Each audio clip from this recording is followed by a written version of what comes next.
So I would like to call the business meeting of the Portland Board of Public Education to order. It is Tuesday, February 27th, 2024. Board member Bondo is not going to be with us tonight. She's traveling, and we've got a couple of folks. I see board member Figdor zooming in, as well as student representative Rosado. And I think we'll have a couple other student representatives joining us by Zoom again tonight. So let's go ahead and start with attendance. Deputy Superintendent Townsend, would you please call the roll? Member Ali. Here. Member Bilyeu. Here. Vice Chair Bondo. Member Bryden. Here. Member Figdor. Yes, she's here. Member Grant. Here. Member Noor. Here. Member Opperman. Here. Student Representative Kintiba. Student Representative Knight. Student Representative McDonald. Student Representative Rosado. Here. Student Representative Muriwa. She's coming. Student Representative Kunku. And Chair Lentz. Here. Thank you. And now we're going to do the Pledge of Allegiance. I pledge allegiance to the flag of the United States of America, and to the republic for which it stands, A nation under God, indivisible, with liberty and justice for all. Portland Public Schools recognizes the original inhabitants of the land on which our city and schools stand. The Wolastoqiyik, or Maliseet, Micmac, Penobscot, and Passamaquoddy tribes, known collectively as the Wabanaki Confederacy, or people of the Dawnland. We are honored to have Wabanaki children among our students today, and as a district, we are committed to making the past, present, and future of Wabanaki peoples visible in our schools and classrooms. As a reminder of our mission, the Portland Public Schools is responsible for ensuring a challenging, relevant, and joyful education that empowers every learner to make a difference in the world. We build relationships among families, educators, and the community to promote the healthy development and academic achievement of every learner. Additionally, as the board decided in a recent retreat, we're going to add the PPS definition of equity to the beginning of our meetings. Our definition of equity is that equity is all people being held to high expectations and having access to opportunities that are reflective of their individual needs, identities, and experiences. Equity is achieved in Portland Public Schools when there are no identifiable differences in outcomes and experiences for any population subgroup. I ask that we keep both our mission and our definition of equity in mind as we move through our business tonight. We're now going to move to public comment. Please come forward or put your hand up in Zoom if you would like to speak.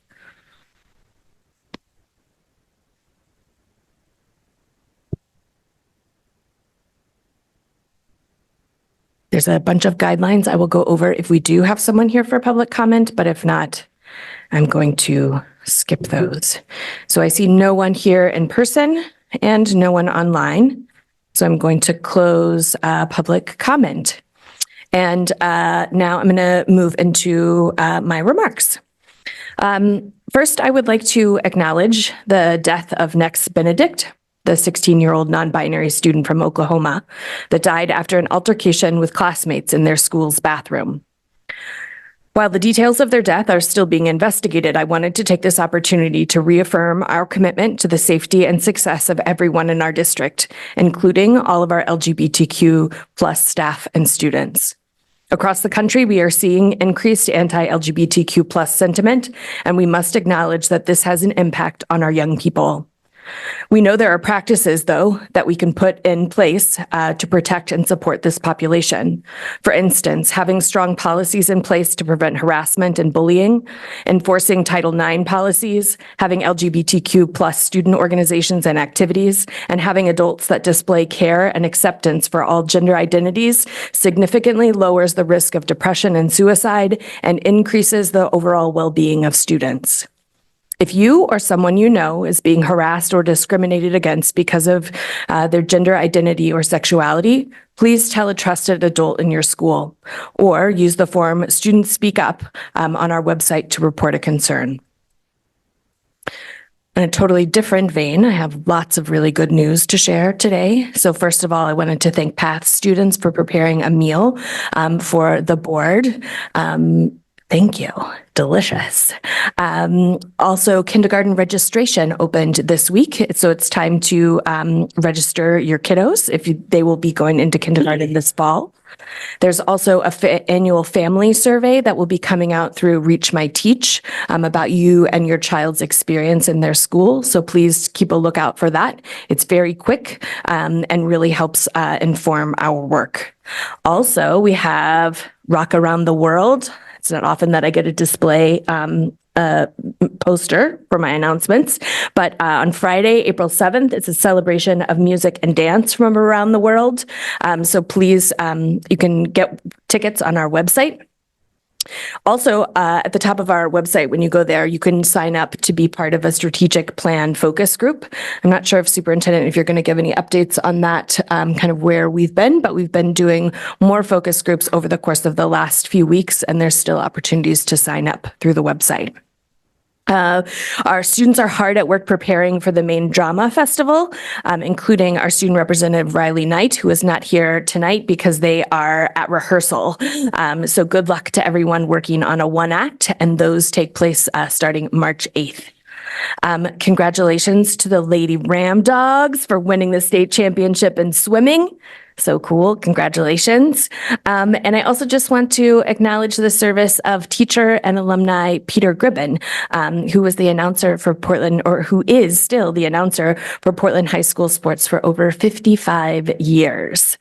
Also, we have some special guests in the audience today. We have Boy Scout Troop 1, which is so cool, and they are here to observe as part of getting a badge. So welcome, we're glad you're here. And finally, next Tuesday, we have our budget presentation coming from the superintendent. And it has been really remarkable, the level of engagement that we're getting from the community so far about the budget. We've been to most PTOs, and if you want us to come to your PTO, just reach out. We're happy to send some folks over or other group to talk about the budget process and how we're thinking about it. But we welcome you to join us next Tuesday. And then there will be continued opportunities to give public comment and feedback on that budget for the next couple of weeks before it moves on to City Council. So that is what I have. Do we have Shai online yet? No. So Student Representative Modiwa is going to be doing remarks, but she's not online yet. So let's go ahead and do Superintendent report, and then we'll get her when she gets here.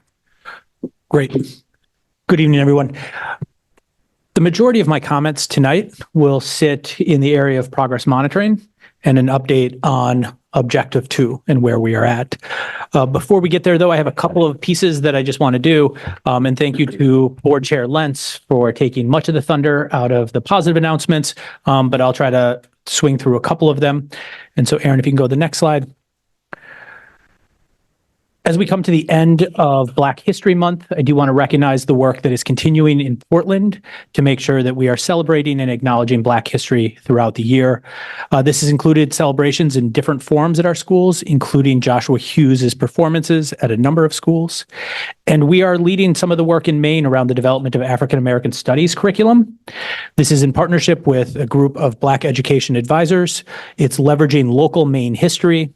We currently have 2 units that are going on in our 8th and 10th grades that is leveraging curriculum from Facing History and Ourselves, and we look forward to a full implementation of our Black history curriculum starting in the 2026-2027 school year. I'll just add one little piece on the recognition of the girls swim team. Just congratulations to Coach Rasmussen for leading the team. Maria Del Monte, who not only supported the team at the state team championship, as well as won multiple individual championships. And just a congratulations to the entire team on that work and the continued success of Portland students, both in the classroom as well as on the field and in the pool. I want to share a quick update on the transition to ADP. We are now, as of last Friday, we finished our 4th pay run.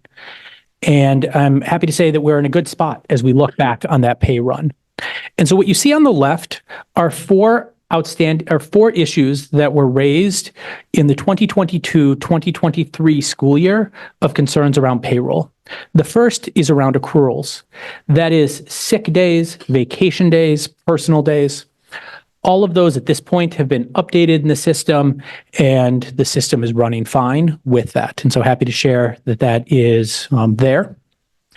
The second piece is around making sure that our employees get accurate pay. And I apologize for this because I think a little bit of this was just not clear communication right before the break and making sure that we're reporting out exactly where we sit.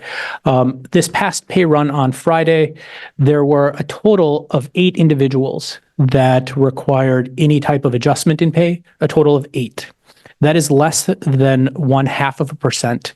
The industry standard is 3 to 5. This is a credit to our, executive director of finance, our HR team, and the work that they are doing.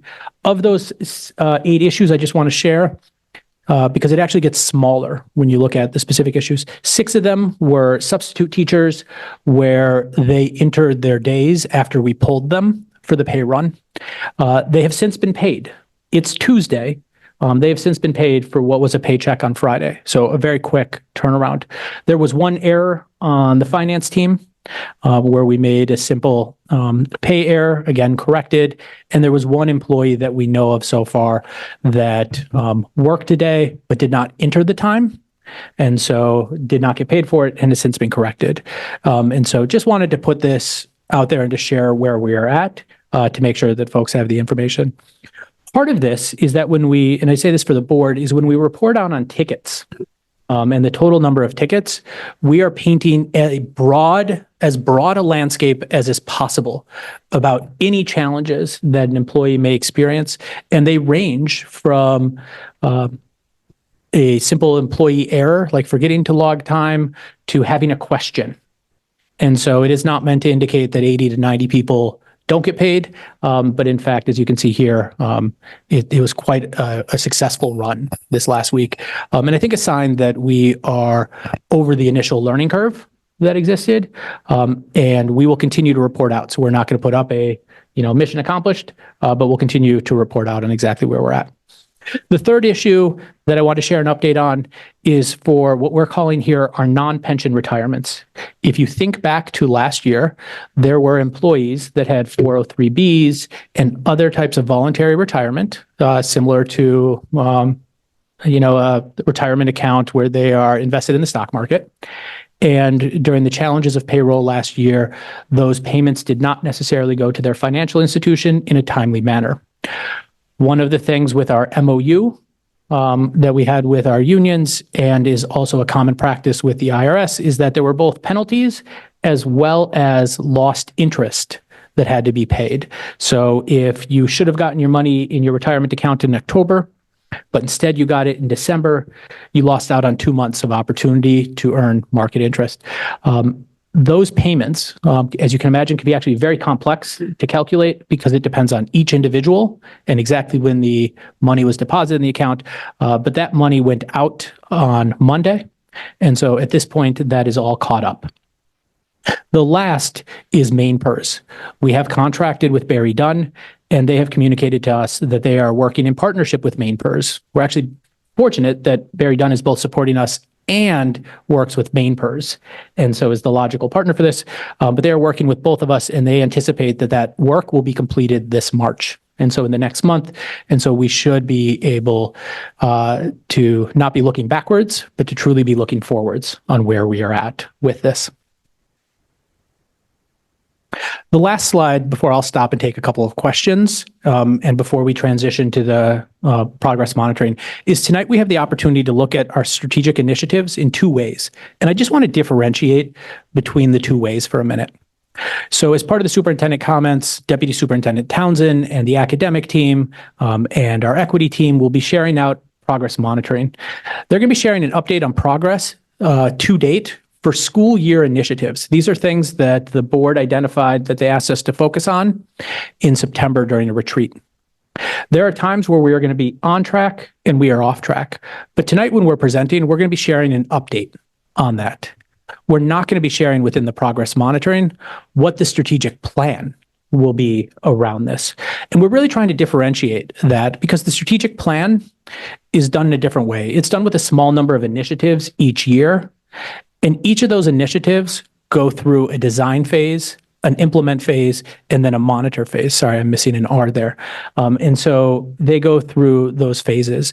And so tonight, two of the initiatives are actually in the design phase during the next school year.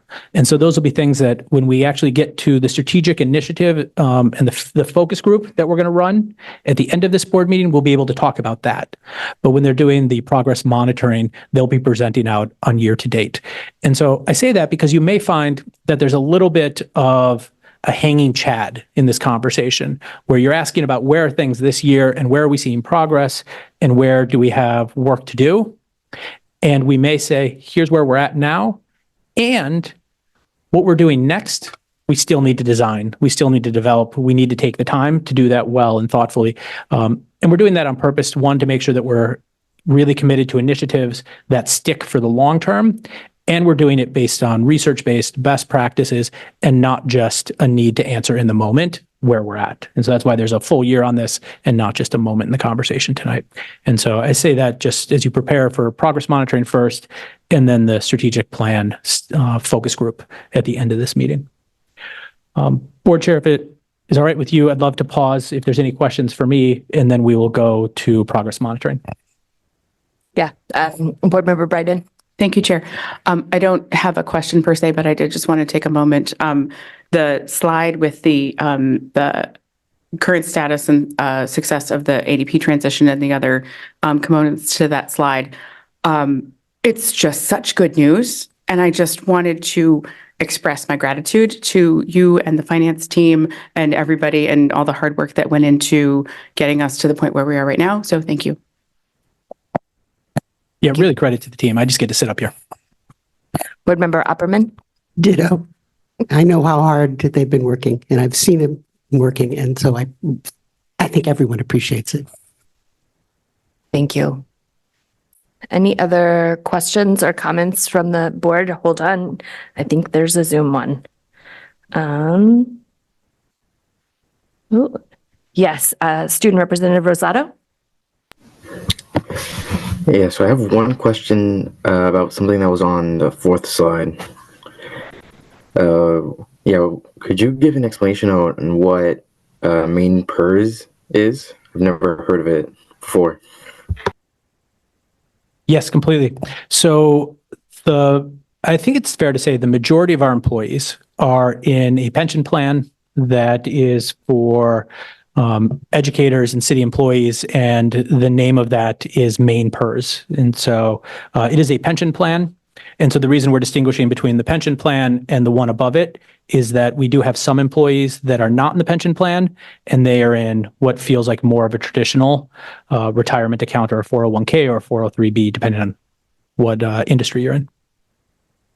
All right, thank you. Perfect. Any other questions or comments right now? Okay, seeing none, go ahead, Ryan. So with this, I'm going to welcome up Deputy Superintendent Townsend, who will walk us through Objective 2 and where we are at tonight. All right. Good evening, everybody. It's nice to see you back here as we move into the next, 6 weeks of work.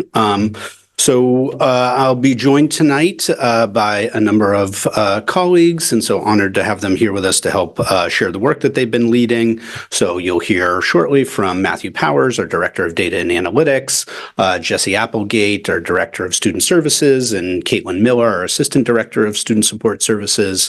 Carlos Gomez, our Director of Language Development, of course, Barrett Wilkinson, our Executive Director of People and Equity, and then Pamela Atuno, our Director of Secondary Access and Outcomes as it relates to each of our initiatives.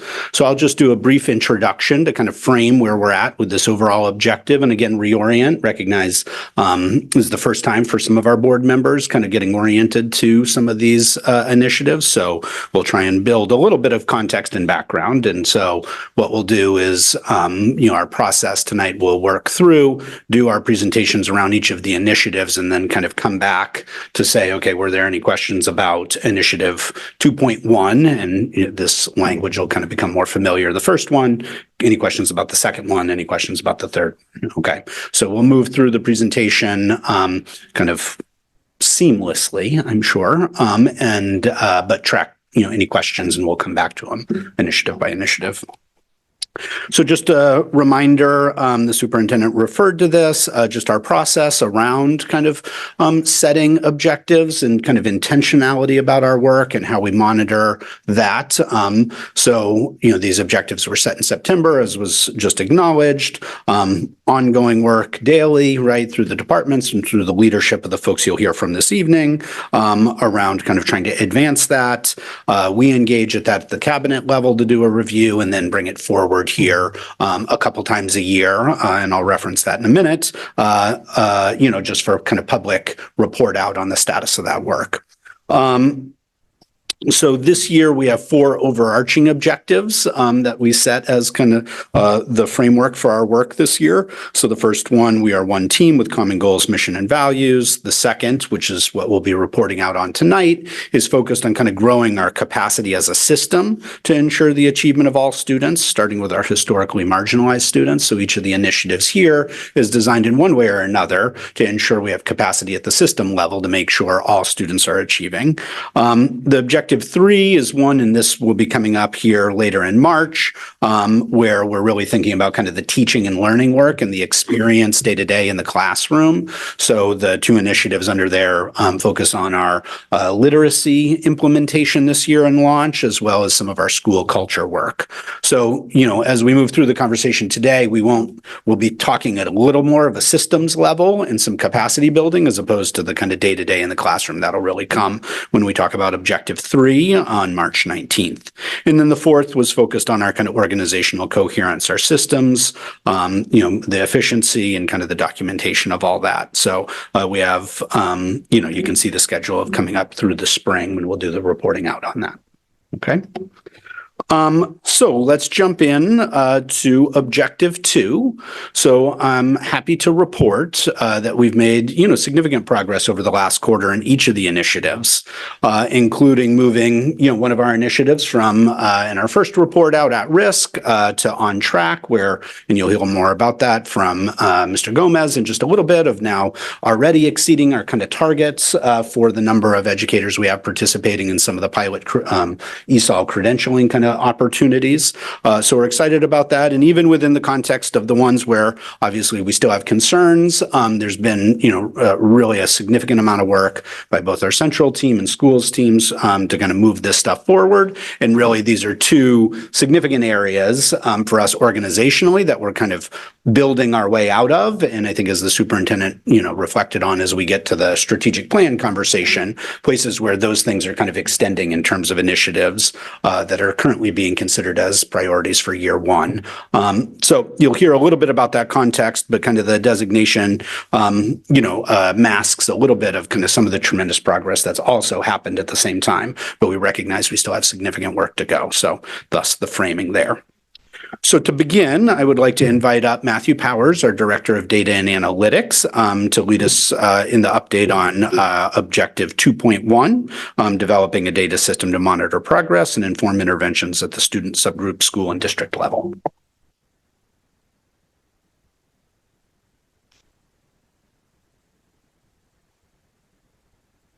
Hi, thank you, everyone. So tonight I'm here to talk about 2.1. And really what we're speaking about overall is capacity building. We are a new data team this year, where overall we're working to develop our data system capacity and to create an interim reporting regime that will support decision-making as we define the requirements for a larger and new data system that we can scale to kind of support all of the data needs of the district. Our first kind of bullet point there is around facilitating quarterly progress monitoring. And we've largely targeted that around objective 3.1 and 3.2 of the progress monitoring plan. That would kind of encompass chronic absenteeism, suspension, and some literacy data points, which you'll hear about later. But that's been kind of our primary nexus of supporting that objective. We've also done a lot of work around program support and individual data needs for other programs within the district. We also would like to establish a long-term solution for data reporting and utilization. So currently we are using tools that are designed specifically for data analysis and kind of presentation production. And what we would like to do is expand that tool or that thought process to encompass the ability for every teacher or person within the district to be able to access data.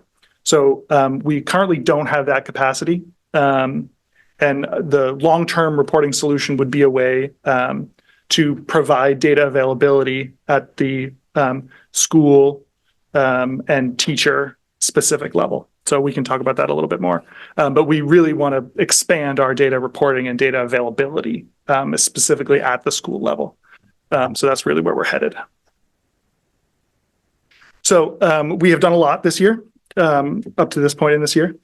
Our primary goals, as I said, around progress monitoring for objective 3.1 include literacy, analysis of early bird, and other kind of important program metrics that we've brought to the schools and had conversations with principals around the outcomes of those assessments. We did that in November and December, and we're preparing to do that again. There's a middle of the year process as well as an end of the year. We have initiated our monthly review process for chronic absenteeism and suspension. It took us to this point in the year to really become confident in the production of that data from our database. And we are now at a place where we have produced some high-level district aggregate reporting tools, especially focused in Tableau around, for example, chronic absenteeism specifically. And the ability to disaggregate that data and based on lots of different criteria to include IEP status, English language learner, McKinney-Vento, and be able to break that down our populations. We've started working with building leaders and district department leaders to disseminate that data and to try and really figure out how we take our data production capability and translate that to action. So what we really want to do is figure out how we're moving this pipeline from data production and understanding from a capability point of view to utilization.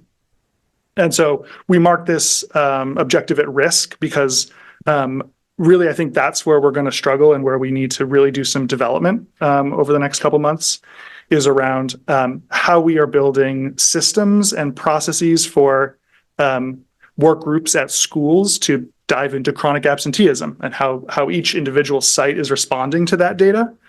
We have some school sites that are don't necessarily even need us. They're doing all of this work at a very high level, and we have some schools that need some support. So trying to figure out how we're meeting that middle ground and supporting those individuals with data. So we have produced a Tableau dashboard, and we've produced some high-level tools. We're working to figure out what is the best avenue for the production of that data to a school level. We have a subscription process where principals or individuals can receive a report about their school, for example, with chronic absenteeism on a monthly or a recurring basis of some kind, where they don't need to log into anything. They can just receive some data. So that's kind of what we would call our interim reporting solution, which I think is working, and we need to develop some capacity around what to do with the data. But I think it's working in a positive way. We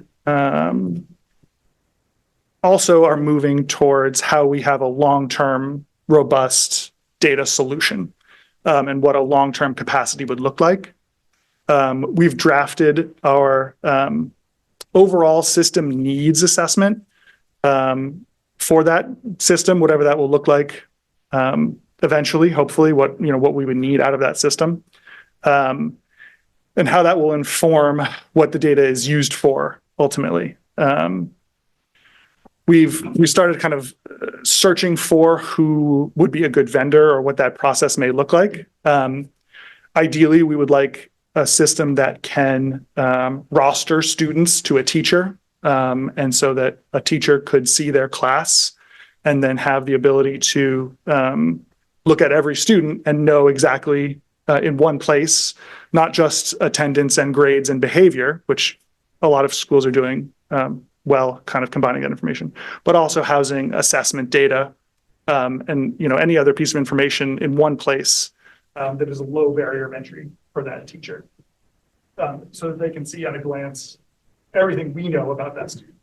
So we've done a lot of work kind of trying to figure out how to combine data sources. Infinite Campus holds a lot of information for us, but we have a lot of other pieces of disparate information in Excel sheets and in Google Docs. And the goal is to have one unified place to have all that exist. So that's our goal in the long term. That speaks to the second bullet point on the other slide. We do have challenges. And so the 2 bullet points around our challenges that we have are kind of 2 buckets. Whether the data is being entered incorrectly, and whether it's a training and teaching problem that we can correct and kind of steer, or is it a problem around data standardization in our database, and it's a data team problem ultimately that we need to correct. For example, we have different grading standards, or we have different expectations around what is passing and failing. So how we standardize that across the district and make it into one comparable metric or current challenges that are kind of going forward. Ultimately, though, I think we're moving in a positive direction. I would say we are at risk for running out the clock and needing to complete all of these things, but I think we're trending positively. Our schedule kind of coming up for the next little bit. So objective 3.2 and 3.1 are currently in progress around literacy and chronic absenteeism and suspension. We're hoping to work with IT more specifically around configuration of a data warehouse. We've stood up a system in which we're ingesting Infinite Campus data and some other data sources into one place. Ultimately, what we do with that data will depend on who we select for a vendor and how we choose to integrate with them in a long-term solution about whether we're housing data or they're going to house the data. So we kind of just, so we're not making sure we are capable of doing it ourselves if we have to do it, but we may. And then we would like to select a vendor. I think March. I think it's there will us that we have to write the needs and capacity of a new data system. And we will kind of continue this conversation invested into a longer term process about the deployment and enrollment of that system. But I think the initial conversation starts now around what are, understanding the landscape of what certain vendors are, and what the capacity is, and what we're looking for ultimately. So I think in the short term, we'd really like to develop this RFP and see what systems will work for us and make a decision sooner rather than later. And then progress monitoring for objective 3.1 and 3.2 through the end of.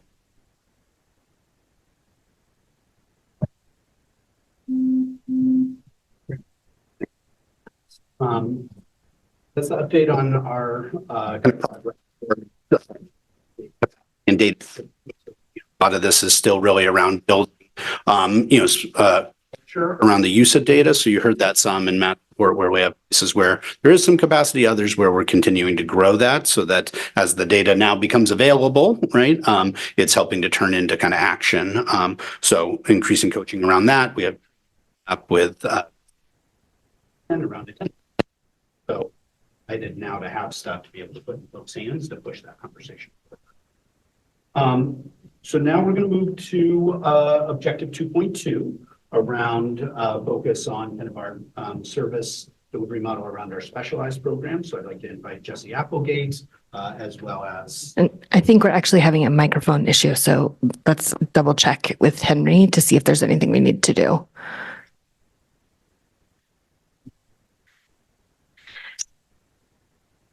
Yeah. Was going in and out.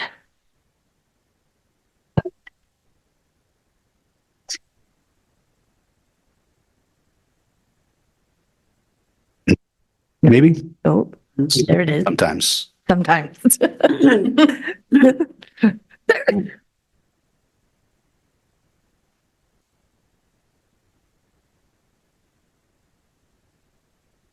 Yeah, we're going to just keep working on this so that people at home can hear.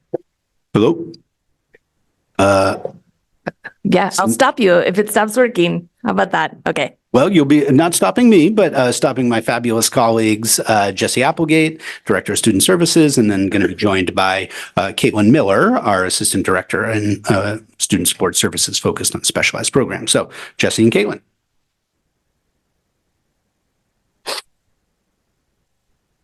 It's good to be with everyone tonight. Thank you. So we're going to cover the second piece here, which is updating the service delivery model for specialized programs. So just to start, as a reminder, and because I know we have some new folks as well, this first slide is just a graphic that demonstrates the continuum of special education services across the district. So you can see that we range from full inclusion into the general education environment.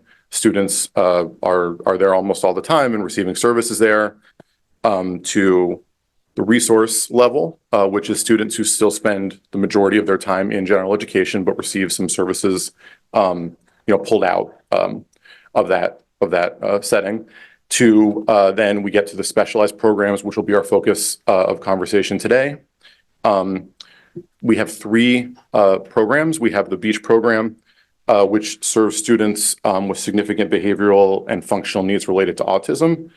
We have the Functional Life Skills program, which we'll refer to as the FLS program, which serves students who have functional, very high levels of need around functional support and development related to intellectual disabilities. And then we have the Breathe program, which serves students with social, emotional, and behavioral needs. The Beach program and the FLS program are typically more self-contained. Students do have some access to general education. The Breathe program is a wider spectrum in terms of student access to general education. Some students are spending quite a bit of time in that setting. And just for a little bit of context in terms of the numbers, Portland has almost 1,200 students with IEPs. These specialized programs serve about 180 students.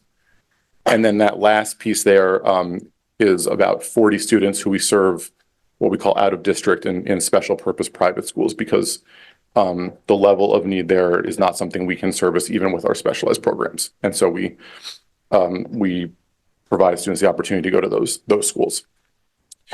Okay, great. So we'll go to the next.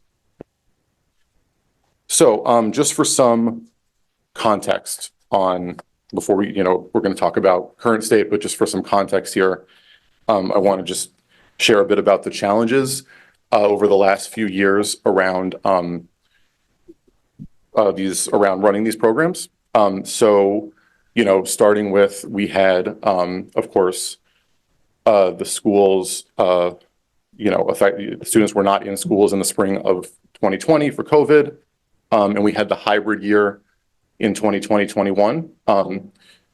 Of course, particularly for this population, that time not in physical school and not going every day, really challenging for them. Many of these students benefit, very much more than others, even on sort of the consistency of routine, and repeated instruction as they master skills. So not being able to be in school every day was a major challenge that year. But also the needs of those students and how they interacted with our health and safety protocols at the time was, equally challenging. Students struggled with masking, with the, space requirements that we needed. So that hybrid year was certainly very different from how we would typically serve, and certainly, was a challenge to work through. And then coming back in the fall of 2021, that transition back was also fraught in some ways for these programs. We needed to still follow these health and safety protocols, and those same kind of conflicts existed. Students were getting used to being in school more again. So we had a couple years there that were, it was sort of particularly hard, I would say, on this population of students, and running these programs was challenging as a result, for sure. So in that fall of 2021, when we came back full time, we were seeing those issues. We were also starting to see at that time some of the staffing challenges, both in terms of vacancies and in terms of numbers of absences of staff, all of that contributing for sure. And so we saw that as an opportunity, though, to take a step back in the November of that year. And we established work groups, and this is the second bullet point here, to sort of take a broader look at these issues, specifically in the beach program and in the FLS program, and ultimately kind of look at what are the strengths of the programs, what are the issues and challenges that they face, and put forward recommendations for improvement. And so to create those work groups, it was mostly composed of staff in the programs, people at different grade levels, people in different roles. We also worked with an outside agency, Dorigo Consulting.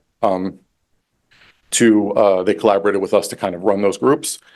And we ended up with a set from each of those groups. So we did the beach program in the fall and the FLS in that spring 2022, a set of recommendations in a couple different areas, several different areas. And they're listed, those areas, on the board here, and I'm on the slide, and I am going to just give you a little bit more sense of what actually was discussed and recommended there. So related to staffing, the team recommended a clear onboarding plan for new staff.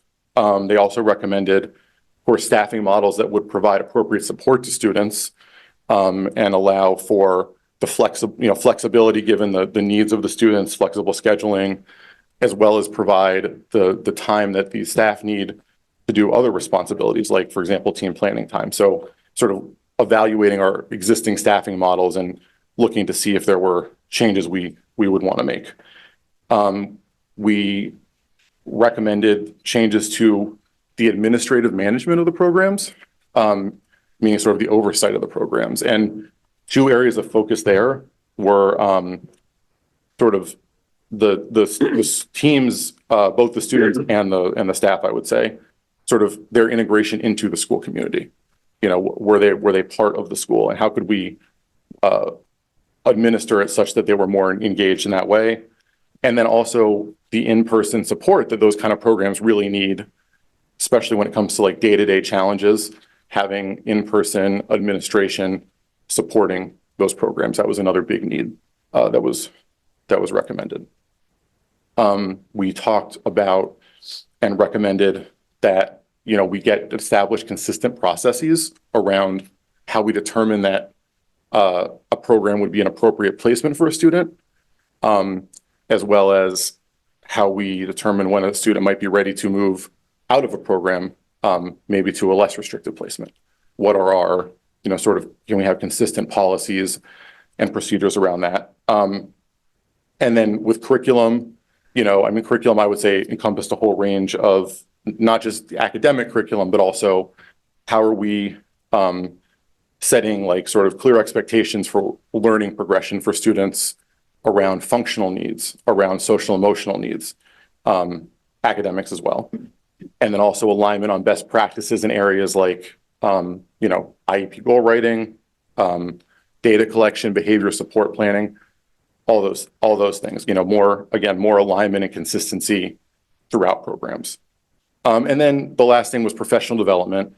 And the recommendation there was sort of to, establish a PD plan that was robust around the specific needs that those staff have in their programs and provided the training for them that they needed for that work. But also, again, going back to this idea of being integrated into the community, more opportunity to participate in school-wide PD when appropriate, as part of the community too. So sort of more, specific to each program PD plans. So that's not meant to be comprehensive, but those all are recommendations that came out of those work groups that, again, were largely for staff who worked in the programs. So we got those recommendations, and then going into this was, we're talking about the spring of 2022. So going into the next year, one move that we made to try to move forward on implementing these recommendations was at the time we had 2 assistant directors in our department. The central oversight that we were providing to the programs was done by those 2. There was an assistant director for secondary and one for elementary, and the oversight was done by those 2 roles. And we felt that we really needed a role that was more focused specifically on these programs in order to move things forward. So we, at the time, had the self-contained Breathe program, which was a standalone school alignment more. It had its own principal. And so we shifted some things around and made that role sort of into a 3rd assistant director for specialized programs. And with the premise of moving these recommendations forward to, supporting the programs. Unfortunately, that year, the person in that role was out on medical leave for much of the year. We were not able to really get the traction that we wanted around some of these moves. And so the rest of the team was providing sort of the baseline support that was needed to those programs. And so that brings us to this year. And I think, Aaron, we could go to the next slide. Great. So going into this year, these were our 2, this is the two pieces that we wanted to accomplish. So again, with a assistant director for the special programs, which is Caitlin, who you'll hear from in a second, we also expanded that team, adding another coordinator position to it, with the goal of having the capacity to support the programs, and again, move forward on these recommendations that have been made. So hence our goal was to, establish that shared vision around a model, but also then to develop implementation plan on these different points: staffing, curriculum, program management. So going into the year, that was the plan. What we found, though, is that that's been a challenge for us, and we're going to go to the next slide and talk a bit about that. So,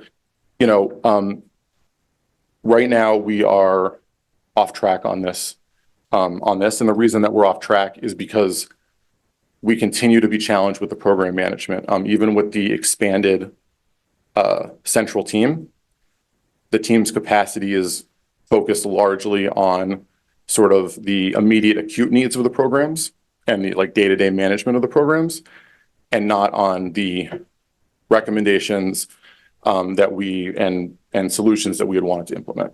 So with that said, we also in that context have made some really good progress around supporting the program. So there's certainly much that was accomplished and plenty of ongoing challenge as well. And so I'm going to ask Caitlin to come up and just share a bit about the details on that. Good evening, everyone. Thanks for having me here. So, as Jesse shared, we are off track with some of the movement that I'm really hopeful we will get to overall. But currently, some of, what we have seen improvements in include establishing a baseline of some of that foundational work with individual school teams that were, significantly struggling in the beginning of the year for a variety of reasons, some of them staffing, some of them, just having to, welcome new students into the classroom, get acquainted with their individual needs, get new staff trained. So that onboarding piece as well. The specialized team overall has been highly engaged in getting that foundational work completed. And, being in classrooms, being present for those weekly meetings that teams hold, and really trying to work collaboratively to, get teams where they need to be and get students, everything that they deserve and they need on the day-to-day. So part of, this component includes some of the targeted training that we've done. There's some individual training going on based on specific needs. Also, we hold monthly trainings, monthly PDs for all specialized teams, specialized program teachers, ed techs, and have also been joining in other special education ed techs from other programs as well into those PDs. Part of something that we've accomplished is, coming to a better space in terms of stabilizing staff numbers. So, since the start of the year, we've brought on 25 contracted staff members into schools, and part of that number includes behavioral health professionals, which, they are part of individual IEPs, and that is a student-specific determination. Another part of that contracted staff number includes a special education teacher filling in as, one of our vacancies in our specialized programs. We also have a case manager to support some of the long-term subs within our programs. 9 certified nursing assistants that we're contracting with to be in programs, specifically some of our programs where we have students with complex medical needs, physical needs. And so they have been supporting in that capacity. We also have a contracted registered nurse and 2 contracted ed tech 3s. So, that has brought us certainly up to a space where overall, our programs are much more stabilized in terms of staffing than where we started the school year. So that has, definitely been an accomplishment on part of, the entire principals, school teams, our specialized program team. And in terms of hiring additional 7 ed techs, that is all ongoing work that we are continuing to do and continuing to work through. Also, we have been awarded the Department of Labor Apprenticeship Program grant. So we're going to focus on utilizing that grant really to build the capacity of the dedicated individuals working within these programs. So our ed techs, building building upon the wonderful skill set that they've been developing while working in these programs, and, just absolutely prioritizing some additional training and support so that we can sustain and, really make sure that our existing staff continue on in these programs because they bring a lot to the students each day. And then also the development of tentative agreements with school leaders regarding program management. So that is, something that we're still working on with the PAA to clarify and formalize.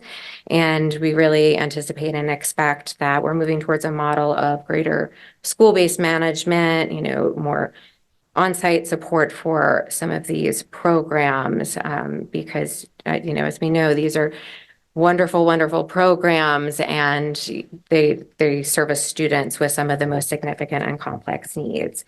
So some of the challenges, that we are experiencing and continue to experience are certainly linked to some of that historical background that Jesse had shared, 8 of our 17 programs, while we've increased staffing, still have at least one vacancy, and some programs have a very high daily staff absence rates. The majority of our programs currently are experiencing between 1 to 2 vacancies at this time. Our specialized programs team, since the start of the year, we've been doing so much in a broad scheme of things, a broad scope, but a lot of what we're doing, as Jesse shared, is in the moment, working with teams, trying to establish some of that foundational work, working on hiring, working directly with the programs to, manage some of the day-to-day. Within the specialized programs team, we have 3 coordinators. One of our coordinators is currently working with one specific program, and that has been the focus, filling in as a teacher. And in starting the year, the intention of the 3 coordinators was that they were assigned specific schools throughout the district, a series of schools to directly support, to look at the training piece, to, support with supervision, observation, feedback, all of those really, really essential things that teams and schools need to continue growing and, making progress. So the specialized programs team, we support 21 classrooms across the district. And the 3 coordinators, as I shared, one is now in one program specifically as, filling in for the teaching role. Another one of our program coordinators is doing a lot of, again, that, support direct in the classroom, support working with teams, with students, and also doing a lot of special education case management, because we do have some teacher vacancies that are being filled by long-term subs. And part of that includes the special education paperwork and compliance. And, she's doing direct on-site oversight for those long-term subs. And that goes into the next slide. Okay, so just to go through our next steps on this. So we are going to continue our recruiting and staffing efforts. And I just want to briefly distinguish between sort of, I say staffing efforts, that's the sort of immediate work that Caitlin was describing. We're also thinking about sort of recruitment and retention. So the grant work, building capacity internally is something that we hope will result in greater retention over time, establishing some of those programs. And then also we are collaborating with our colleagues in HR around a recruitment plan for next year and beyond. Things like creating and expanding pipelines to local universities, job fairs, things like that, having an organized approach to that as well as we go forward. So that's ongoing. We're going to, the goal is in March, sort of land on any of the changes to support that are going to be in place starting next year with the budget and the reorganization, landing what is the support model for these programs look like. And then based on that, revisiting that agreement with the principals to make sure it lines up with those changes. And then finally, later in the year, and our goal will be in May, to have a sort of a final implementation plan to move forward with those recommendations that I shared earlier, led by our central team, while again, having the support in place that these programs require. So I think that's all from us. Right. Thank you, Jesse, Caitlin, folks on the team, folks in the buildings. This is one of our kind of key priorities. And I think as we move forward in conversations about both budget and strategic plan, these will be things we'll be teeing up as areas of kind of focus to kind of build on the work that's happened. I mean, I think hopefully what you've heard, right, is this trajectory over the past few years of how to try to bring forward kind of the level of support on the ground that folks need to serve many of our most vulnerable students. And we have educators in those classrooms doing incredible work every day and need to be able to continue to provide that support ongoing so that the students are kind of making the kinds of progress we know that they can make with the right kind of structures and support. So we're going to move to 2.3 and hear a little bit about our work around building capacity as a system to support our multilingual learners in the, kind of the capacity of educators around that. So I want to differentiate. I'm going to invite Carlos Gomez, our Director of Language Development, to talk about this work. This is kind of a narrow piece of work around kind of the built off, and he'll share kind of the resolution that the school board passed last spring. Just want to invite, we'll be talking a little bit more broadly about our multilingual programs on Thursday night at the Curriculum and Policy Committee.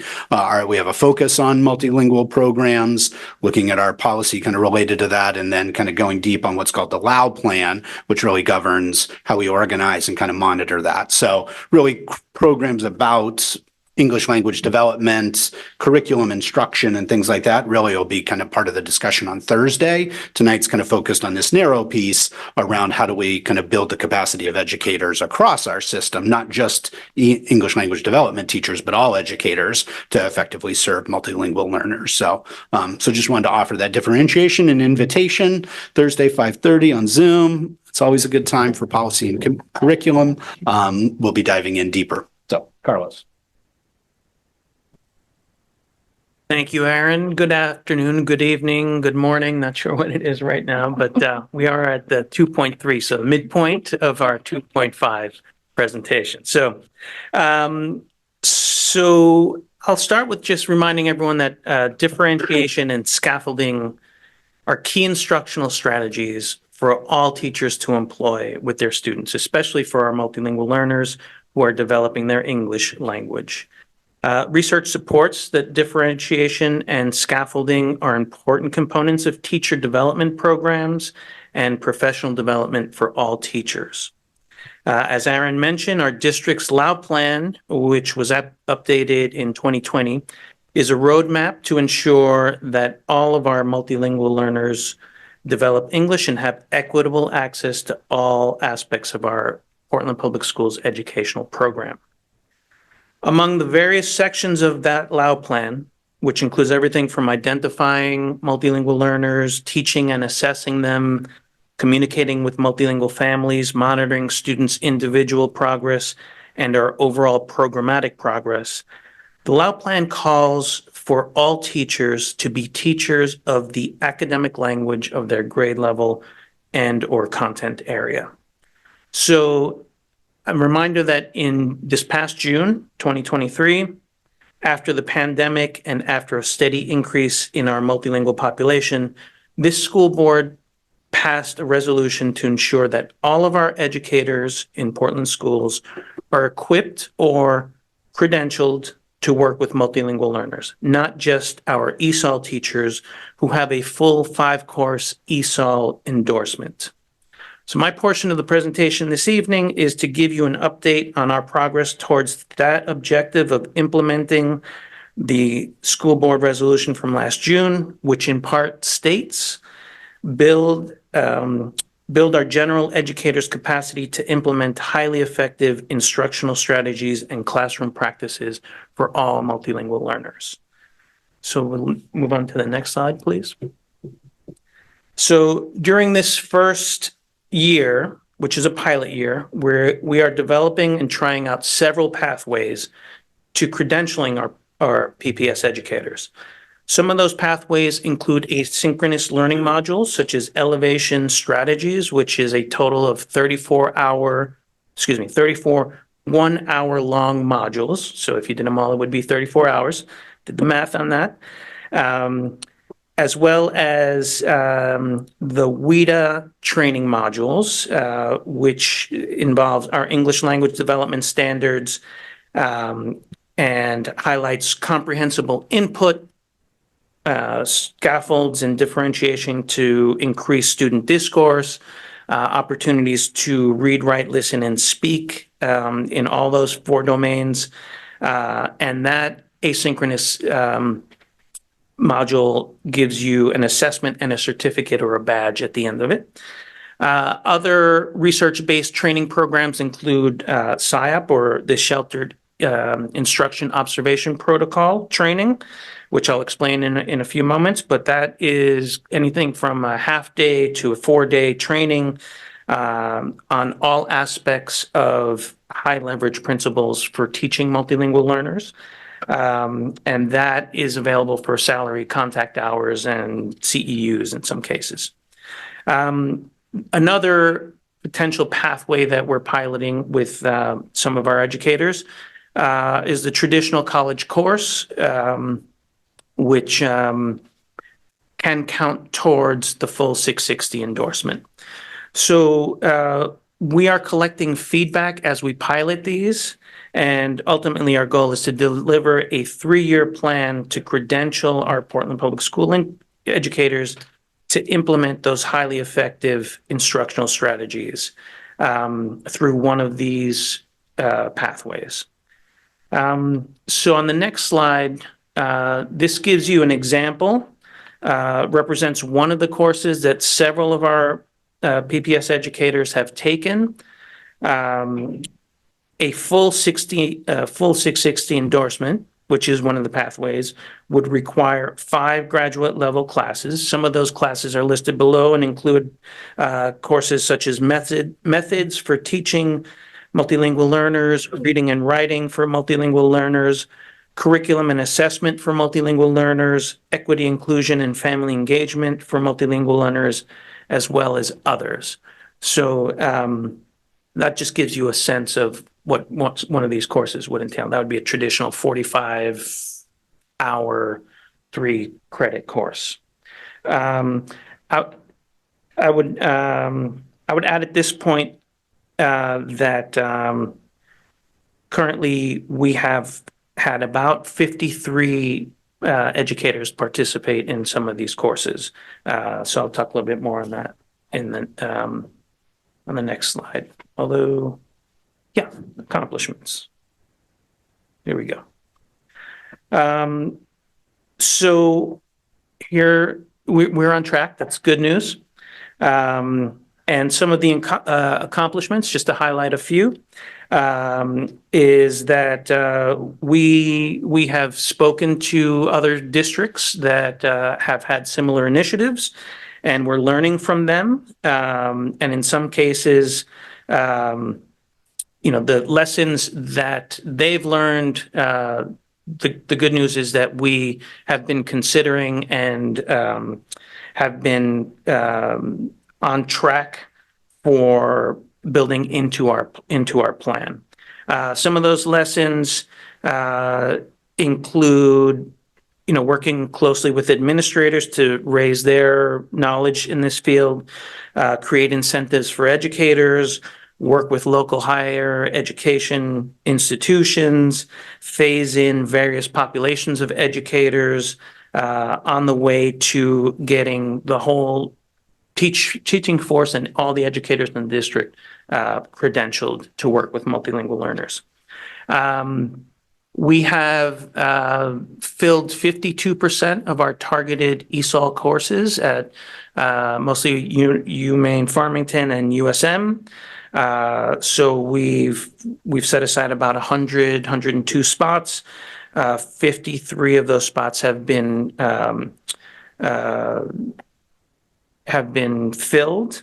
We are continuing to offer additional spots in spring and summer courses. So we're about halfway through the year and about half the spots have been filled. So, and then we've also been working with our HR team in supporting our first year new teachers to Portland Public Schools.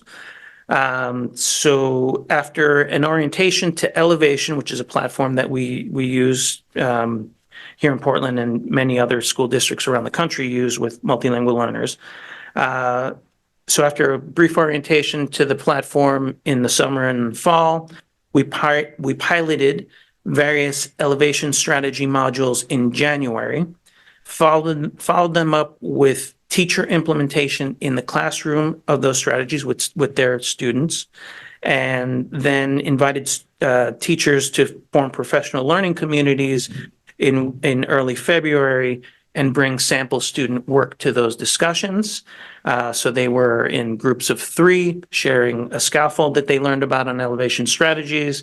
They brought some of the student work and reflected on how that scaffold worked, how they might implement it in future settings or with different groups of students.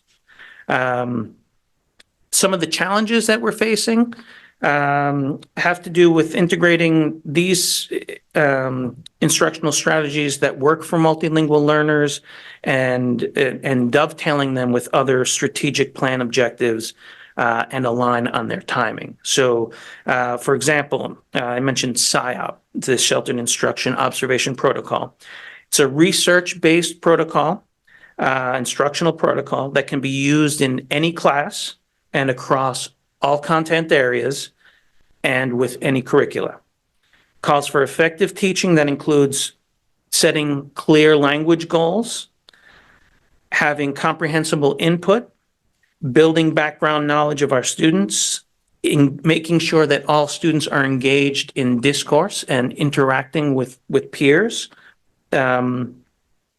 ensuring that we are using all 4 domains of language, so reading, writing, listening, and speaking, and that we are assessing those on a regular basis. So we're working out our summer plans for training of administrators or coaches or teacher leaders, and we're working on where SIOP fits into a 3-year plan. Currently, as of now, we've used approximately we have budgeted $200,000 in ESSER funds towards this pilot year, and are thinking about and calculating what those costs would be over the next 3 years, and most importantly, as part of that strategic plan. So there's still some forward thinking to do on this. Great, and then. Finally, one of the things that we're doing is making sure that we're learning from these pilot programs to inform our multi-year plan. So as we move into the second half of this pilot year and plan for the summer, as we mentioned before, we are on track to pilot our pathways with over 100 educators by the end of the summer. And to develop an implementation plan for the next year through AY 27. So in the short term, we will continue to recruit approximately 40 educators for mid-spring and summer university enrollments. We'll finalize our plans for SIOP training. We will continue to support new and experienced educators with Elevation and WIDA asynchronous modules throughout the remainder of this school year and beyond. And, ultimately, the measure of success is, have we implemented this with our pilot educators, which we're well on our way to doing? And do we have a multi-year plan moving forward, which we are developing? But we just started on this specific initiative to implement the school board resolution, which was passed less than a year ago. And ultimately, our measures are how successful our educational outcomes are with our multilingual learners. So that is built into the strategic plan. That is built into the LAU plan. And it does call among many measures, are our students making adequate growth and reaching proficiency as they need to be. So that is 2.3 in a rather large nutshell. Thank you. Yeah, thank you, Carlos. And again, yeah, just huge credit. This is one that was, when we were doing the first report out, we had yet to we were getting organized for the pilots. So, a real credit, obviously, to Carlos and the team, but really a reflection of the incredible educators in Portland Public Schools when the opportunities to roll out, right, of like, how do they serve their students better? How can they grow their own capacity? We see the demand, right? Folks showing up and wanting to take advantage. So, shout out to all those who've been engaging and helping us learn along with this process. So excited to invite Barrett Wilkinson somewhere for 2.4. I was trying to be efficient, not hide on you. Hi, everyone. Aaron, thanks for running slides. Our 2.4 goal is about commitment to advancing equity literacy in Portland Public Schools through professional development. So there's two elements that I'll speak to that we do that. And for purposes of orientation for our more newly elected and appointed board members, I'll give you just a little bit of background on these. So the first one is about advancing equity literacy through our equity-oriented leadership convening. So equity-oriented leadership is a monthly convening for all school leaders, so principals, assistant principals, and all directors, assistant directors. And I had asked Julia Hazel to join me tonight, and she's unfortunately sick, but she did share, I asked her to do the update on that because we co-facilitate the equity-oriented leadership together and thought you'd enjoy hearing from someone that wasn't me. So she did share, she gave me her notes, so I thought I would just share it with you, so at least her voice is in the room a little bit. But our monthly equity-oriented leadership meetings bring together school and district leaders for professional development. Our focus is on the two areas from the principal effectiveness rubric, diversity, equity, belonging champion, and a culture and community builder. The objective is to increase leaders' efficacy in recognizing, responding to, and redressing inequities in their setting, and that all is from the definition of equity literacy. We believe in building trusting relationships between leaders characterized by the vulnerability to admit mistakes, share from missteps, and know that growth is key to collectively moving forward the equity work in Portland Public Schools. So we've committed to meeting in circles. We do this as a consistent practice each month. We help sort of mirror practices that folks can use at their sites and with students to promote, both our whole student and school culture goals. And rather than siloing equity as a collection of standalone topics, we use this leadership professional development time to examine what it looks like to bring diversity, equity, and belonging stance to many aspects of leadership, from retention and hiring to management and more. We model approaches and offer tools that can be replicated or implemented in a wide variety of scenarios. So thank you, Julia, for putting voice over to that. The other piece, our second bullet here, is about advancing equity literacy through site-based professional development. So that's for education staff at schools through our Equity Leaders cohort. And so the Equity Leaders cohort is in its 5th year, and it is a training of trainers model where we have individuals from each school site join the district Equity Leaders cohort, and they learn about different ways to talk about issues and then turn that around and bring that presentation to their sites. And so it has been a really successful model, though it's looked a little different every year. And the topics that are covered by the Equity Leaders cohort look a little bit different every year. So as I said, we've been doing this for quite a while, but just for perspective, some of the topics that the Equity Leaders cohort has learned about and created training on together, and with resources, trainers and things like that, internal to Portland Public Schools and external. We've looked at privilege and bias, racism, microaggressions, opportunity gaps, discipline disparities, difficult conversations, structural oppression. We did deep work around the Educators of Color Insights report, which I'll talk a little bit more about, supporting the LGBTQ plus community, the equity policy, all kinds of things that, we have developed internally, and that one in collaboration with the board. They've been a resource for helping expand understanding of that throughout our school system. So that's just a little bit of context. And this year, the Equity Leaders cohort has a goal of 2 site-based trainings at every school. So we are on track, overwhelmingly on track. So we have had equity-oriented leadership meetings monthly. Our upcoming topic focus I included here, which is kind of going deeper around what it means to do retention and effective hiring in line with our equity hiring toolkit and priorities.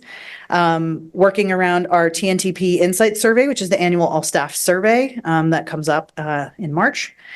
And then working around facilitation, mediating conflict in the name of promoting equity.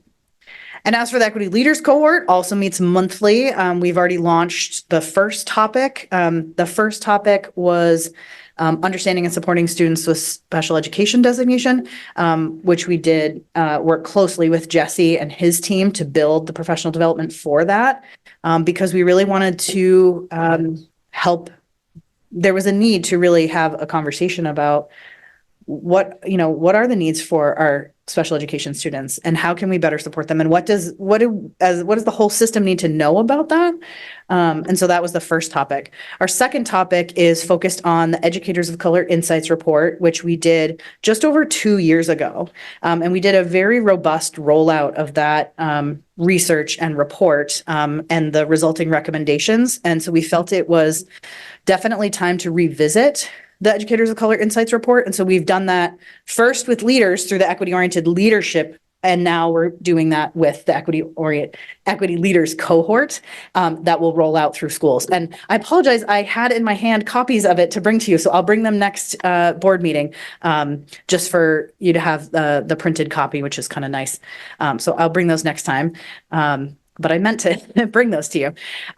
So some of the challenges we have is, it's a small group. One person from each school means that if one person has something change in their personal life and or, needs of their classroom, perhaps, it can become, not manageable to also be an equity leader and be doing this extra thing. So we have a few schools who have had some challenges having representation, but the rest of the cohort and myself directly will support those schools, making sure that professional development happens. And so that's also part of the link with the equity cohort to the equity-oriented leadership, is me working with those leaders, those school leaders, to say, okay, well, how can I help support, or how can you help lead this work?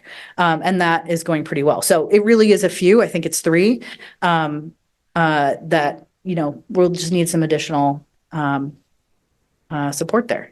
And then we did pull some time from equity-oriented leadership around the launch of ADP because it was a very significant lift and we needed that. It was a time that we were meeting, and the timing of that meeting was such that it became really necessary to do that. So, it just changes the kind of arc of the professional development slightly, but nothing that we can't work with. So that is why I marked this as on track. So coming up is for schools that haven't yet done their first professional development, the understanding students with special education designation. That one they'll be doing in the next couple weeks, and then folks will start to get into the second one if they haven't already. So they are sort of they're already queued up on what it is, but we meet. As I said, we meet monthly. So we meet on March 4th, which is next week. And so that's when they'll really have, here's your template tools. Julia will be working with the group directly as one of the authors of the Insights report, and has created, some framework for them to then learn how to do at their school sites as we continue to go deeper around the reflections and continued learnings and work that needs to be done there. So I think that's, sort of the summary on those 2 things. And I'm sure there'll be questions later, but that's what I want to offer. So. Great. Thanks, Barrett. And so now excited to welcome for our last update about 2.5 and our work around High School of the Future, Pamela Atuna, our Director of Secondary Access and Outcomes.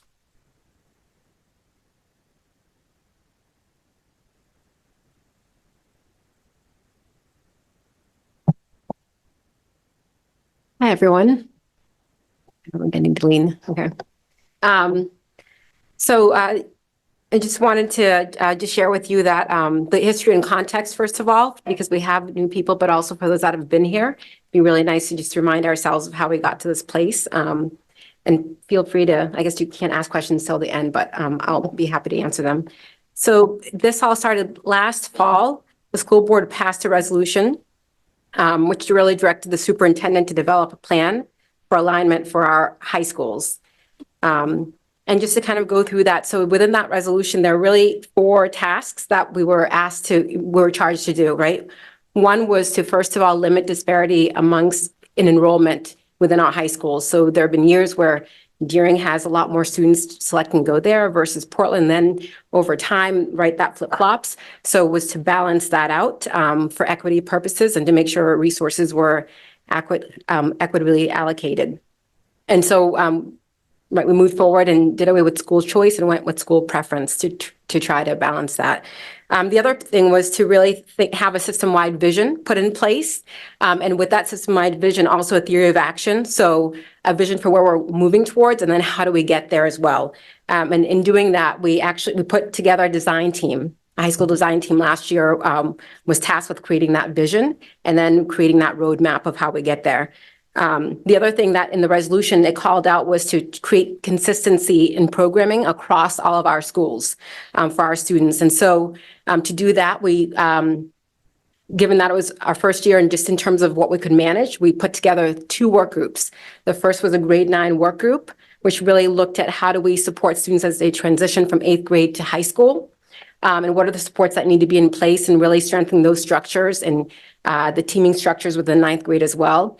Then the other work group was English language development work group. So really looking at the program we offer our multilingual students to make sure that the instruction is rigorous, but they also have the supports as they enter into high school, but also mid-year, and that the structures are strong because we know that we can definitely do better for our students in that area. And then lastly, the 4th one was really then, right, our buildings. We've got 3 high schools. We've got a Portland Arts and Technology High School. Our buildings are falling apart, and I shouldn't say it that way, but like their facility needs. And it's going to cost a lot to just repair, you know. So one of the charges in the resolution was to really apply for funds through the state to build a new high school and really consolidate our high schools. And in doing that, integrate our Portland Arts and Technology High School, which is our career and technical high school, and also adult ed was put in there with the resolution as well. And I'll speak more later on to the application we're actually going to do. So just background. So last year we put together the design team, and the task for the design team last year was to really have a common vision for what it is that where we are currently. And so what are we designing for? What's that vision for the future? And so the design team actually went into action to create a portrait of a graduate and portrait of a school community, right? Because that now serves as our vision. So we put together a team that was comprised of about 30 people, 20 or so, 25 showed up during each meeting. And those members were students, parents, building leaders. We had community members. We had faith-based group members as well. And we continued that group into this year as well with the task we're doing now. So in terms of high school student membership, we currently have 5 high school students across from all of our 4 schools. And so they're serving on the design team. The other piece is in terms of making sure that we are including our students in the work. Last year, when we created the vision, our portrait of a graduate and portrait of a school community, we held focus groups at all 3 high schools. And then we also put in place surveys for all of our students, all high school students had a voice in sort of what that portrait of a graduate is. So that portrait of a graduate, just to be clear, really is sort of like it puts in place what it is we're preparing our students to do, to be able to do the competencies and the skills and attributes they need to have when they graduate so that they're successful after high school. So that's our vision now. And our focus is on developing that now and teaching having our teachers at the high school level understand what that is, but it's going to trickle down to elementary school as well, right? Because that's where we start building our students to be able to be prepared to graduate. And so this year, The work is actually very much staff or adult facing. So it's our adults that are really getting familiarized with the Portrait of a Graduate and Portrait of a School community. And so our high school students haven't really seen that final product or really dove into it. Next year, it's going to be student facing. So this year, we're educating our adults so that they can then turn around next year and actually educate our students as well and have them be involved in that work. So I think that's, and so having our Portrait of a Graduate, right, as our vision, we then moved into this year in terms of then now designing for that high school of the future. And one question that comes up, and I feel like I should probably, the question is always, okay, as you're developing for this future high school, which is not going to be in place until maybe 2027 or 2030, well, what are we doing right now to fix the issues or some of the things that are happening in our schools now? That question keeps coming up. So one, just want to know and recognize too that our high schools have been for years reflecting and creating, plans as well to improve what's happening in our schools. So that's always been an ongoing process. There's never been a point in state where we're satisfied with how things are, but there's always been a reflective state in terms of making plans to move things forward. Now, in terms of what we're doing with the high school design work and meeting the needs now. So one, I mentioned the grade 9 work group where we had all the 9th grade teachers actually working to address issues and to create structures and systems that are strong. And we're also having them visit other schools outside of Maine to see what's working for others and actually adopting it and implementing it. Like one thing we put into place last year was our Summer Bridge Academy, which, over the summer, which all 3 high schools put in place. And they all reported was really successful in terms of helping those students who attended be prepared for 9th grade. The other thing, right, that we put in place was to, now that we have our Portrait of a Graduate, was to actually now start to implement those and try to create those consistent programs and systems and actually bring that portrait to life.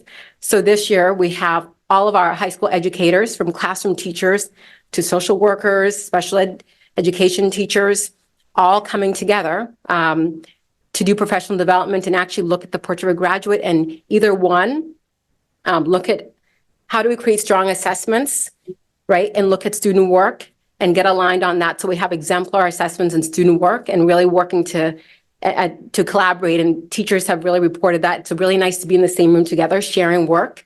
And so the goal is by the end of this year, they'll have that to use as they move into next year. So when they create their assessments and they're looking at student work, right? They have this common exemplar that they've all said that really holds students to that high bar that we've outlined in the portrait. And for our non-classroom educators, they're looking at how their programs look right now within their settings and their schools, and really thinking about, okay, where's the differences and where are we aligned and what do we want to say like will hold true across our schools moving into next year. So really defining that at the end of this year. So we are working to build that. And the other thing to note, because it comes up to is, so as we build this design for this high school of the future, and this was really great for us to talk about in the design team. So we're actually applying for funds to build a high school of the future, right? We're very optimistic that we'll get the funds, but the possibility that we might not, right? But so one thing is that that design is not going to just be tossed out. So when in that design, we're going to backwards plan and starting next year, think about what is it that we can start implementing now, and we don't have to wait until 5 or 7 years to put into place. And even if we don't get the funds, we've already created a design for a high school, right? So we can do that within our current structure. There's some things that we'll be able to use. So it's regardless of what happens, all that work will be valuable and is really important. And so we need support and feedback from folks.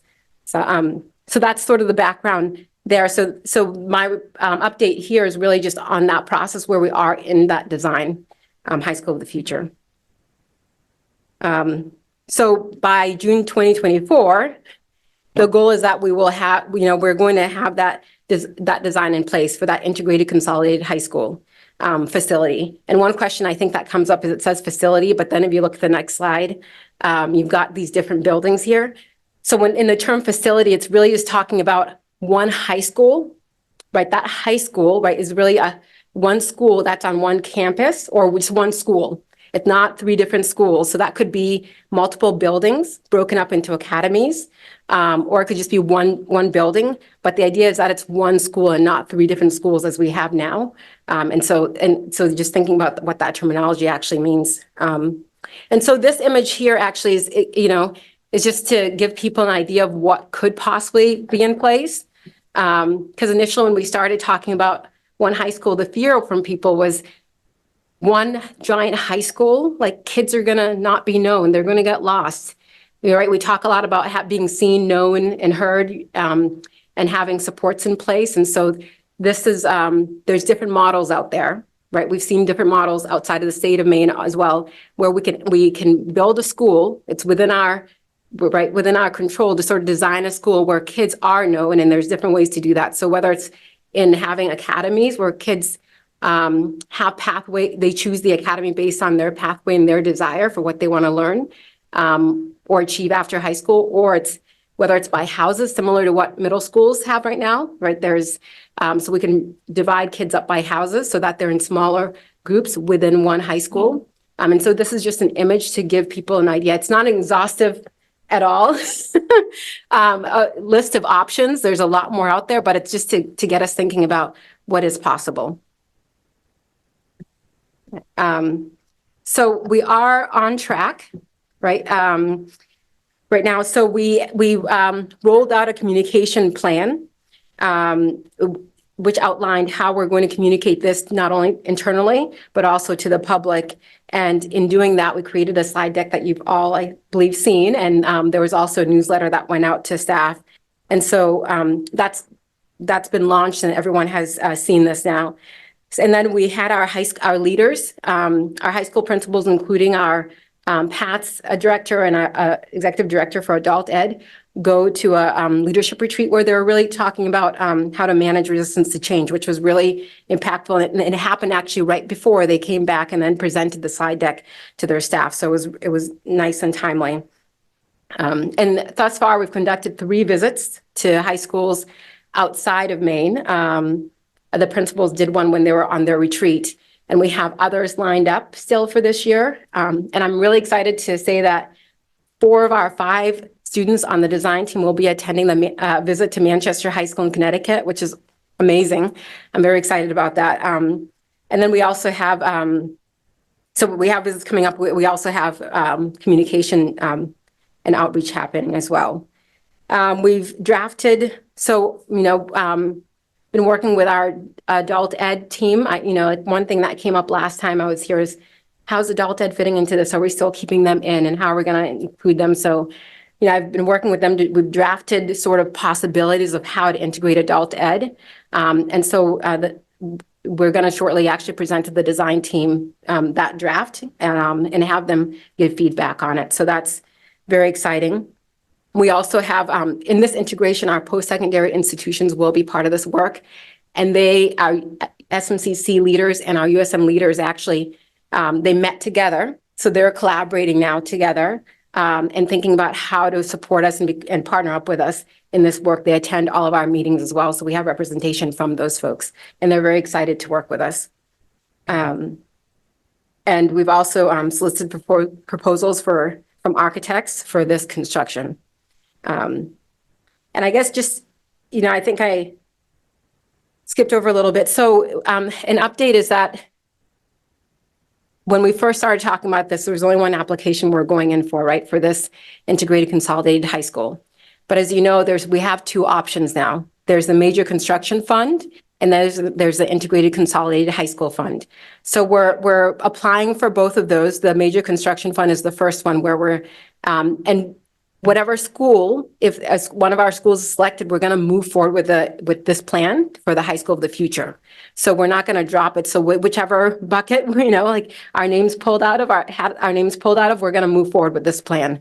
So that's important to note there. And so the other challenges, right? Challenges continue to be really just, we're just still building, right? People's knowledge as well as commitment to this idea. And really the challenging part is just having people let go of what they've known, and lots of history, and there's lots of loyalty to our schools, and there's lots of like love for our current schools, and so that's hard for people. And at our last design team meeting, you know, what came up was change is hard, whether it's good or bad. It is hard for people, and that one thing that's important to do is to give space and make space for people to mourn loss, right? To just like acknowledge that it's hard and not dismiss it and move forward, but to actually think strategically about how to do that. So that's one thing we do need to do as a community, is to give people that space and acknowledge that and not dismiss that. And then the other piece is really expanding our elementary parent involvement in the design team. So I reached out to a couple of folks that I thought would be great to be on our design team, and not any surprise at all is the issue, you know, was the timing, because they needed childcare, because they have little kids at home. So that is a challenge for the time we meet, which is from 3:30 to 5. But we do have parents on the design team. And the other effort that we're making is actually just sent out outreach to our elementary school principals to see if we can meet with their PTO groups and share with them the presentation, the slide deck, and also what we're doing, and get feedback from them as well, because their children are the ones that will be in this high school, and other districts outside of Maine that have gone through this process. It's those parents that have come alongside them up until like when that shovel hits the ground, they're still on the design team and they get to actually see it happen. And it's really wonderful. So it'd be great to bring those folks along. So in terms of I'll mention the other ones on the date. So next steps. So we're going to continue the school visits. As I mentioned, we have some lined up. We have some lined up, for instance, to a internationals network school, which actually services our multilingual students, and they're known to be sort of like, you know, to some degree, really skilled and experts in servicing our multilingual students. So we have some academies that we're going to go visit, and schools there as well, and then some pathways as well. You know, so looking at international baccalaureate and other, you know, and other EL schools and other models to really lean on. And so working with architects, right, to submit proposals for the major school construction facilities program that's happening, and then engaging parents, as I already mentioned, through the PTA, and then conducting student engagement. So the idea is in March, in April, really March, is to engage students similar to what we did last year for the Portrait of a Graduate, is to engage them and get feedback from them on this. And one student actually who just joined this year a few months ago, I don't know if I shared this with you, but he came and he was a skeptic. Our director of PATS invited him to join the team, and he came, and after a couple meetings, he said, you know what, I really was against this whole idea at the beginning. I did not, you know, like, I love my school and I just I did not like the idea, and my friends didn't like it, but sitting in the design team meeting and really understanding what this means and what this would mean for students, like, he's excited for it. And so, you know, that really brought to us, like, how do we bring this to the students? How do we bring them to the table to really see what this means and not just be hearsay and rumors of what we're discussing without them? So the idea is to go to the schools, you know, whether it's during advisory or figure out a way in March to engage the students. And we'll be meeting with the principals next Friday, and we'll talk through how do we do that effectively. And then in May 1st and 8th, right there, we'll engage staff in April, but in May we'll engage the community. So that timing is because by then we'll have sort of done all of the school visits, we'll have sort of all the ideas, and we'll have drafts to really bring to the community to really get feedback from them and start to that refining process. And then, you know, June, have that sort of like nice, strong draft. And the other piece, I guess, to note is that this made it seem less overwhelming for our design team, was to think about this year, right? There's a lot to do in designing a high school, but what we're honing in on is what's called for in the application. We don't have to do it all this year. So at our last meeting, we actually looked at what the application calls for. And we looked at a sample one from another district that applied years ago to see what it is that we need to actually have in place for this year. And then the nitty-gritty details and some of the other work happens next year and the years to come. So so that's so that seems manageable and seems like something we can do. All right, that's it. Thank you. All right. That's it. Just that. So, I mean, I'll look to you in terms of how we want to, I mean, recognizing we have, we're still at the very beginning of our agenda tonight, Yeah. how you want to. I think we should go back and just do question by point by point. So if we wanted to go to 2.1, Yep. I think, and just do questions on this and then move forward. But I do think that we need to make room for questions. So could you run our slides back, Erin? Thank you. All right. So 2.1, data. Does anybody have questions about this point? I'll have a question. Can you, I know we talked about this last time, and this time the data entry being an issue and the consistency there. And I was curious if you have a timeline or a goal for when you hope that users will be up to the point that you need them to be to start getting the consistency. Yeah. And I mean, Matt, you can add, I mean, I think we've made progress on some things, right? So it's kind of phase, we've had training around kind of the discipline data entry, harassment, bullying, right? I think the next area of focus is around aligning around ensuring as we're digging into our attendance data, right? Bringing that forward, quality checking, ensuring the attendance data practices. So that's part of what we're engaging with Count Me In around, is to have that kind of audit in place so that we can ensure we have clear protocols and practices. So that's kind of a next phase of some of the data entry practices on that end. I don't know if there's any others you want to speak to. The only component I'd add is as we develop programs, it's very program specific. So, Matt, you need to talk into the mic. sorry. I would say it's very program specific about how we're entering data for each individual program. So as Erin says, there are some targets, but I think so for a completion overall, I think it's kind of a nebulous concept. We need to but we can target more specific programs and kind of improve where we're seeing the most challenges as we go forward. Thank you. Board Member Opperman. Thank you for the presentation. I wondered if you have been looking at other districts throughout the country to see what kinds of systems, we don't have to reinvent the wheel.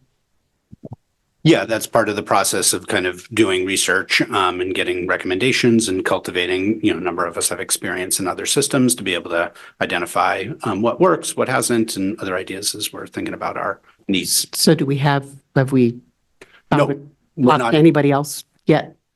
Yes, we've had a number of engagements with vendors. We've gotten some recommendations of platforms. We're still in the kind of collection assessment process. Okay. Okay. I see anybody online. We have several student reps online now as well. Okay, I don't see any hands, so I think we're good on this one. Thank you so much for your work. Thanks, Matt. So we can go to 2.2. Specialized programs.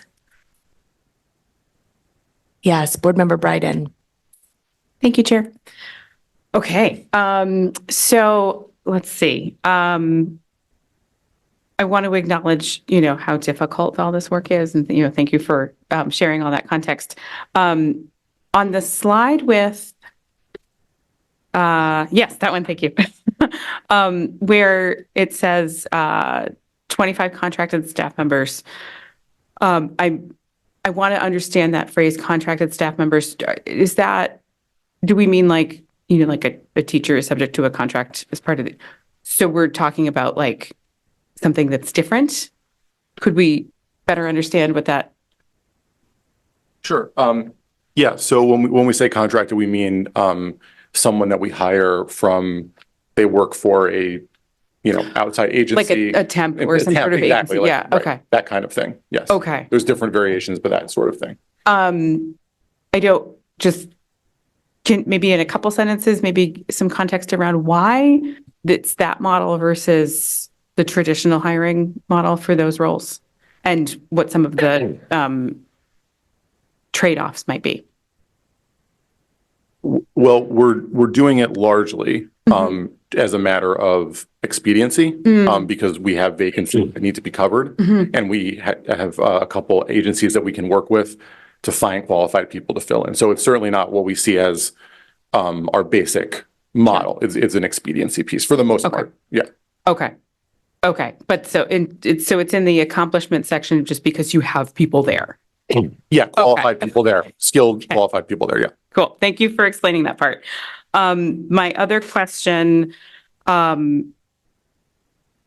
other sort of bucket of, I would like more explanation, around the tentative agreement with school leaders. Is that the same thing as the MOU on the following slide?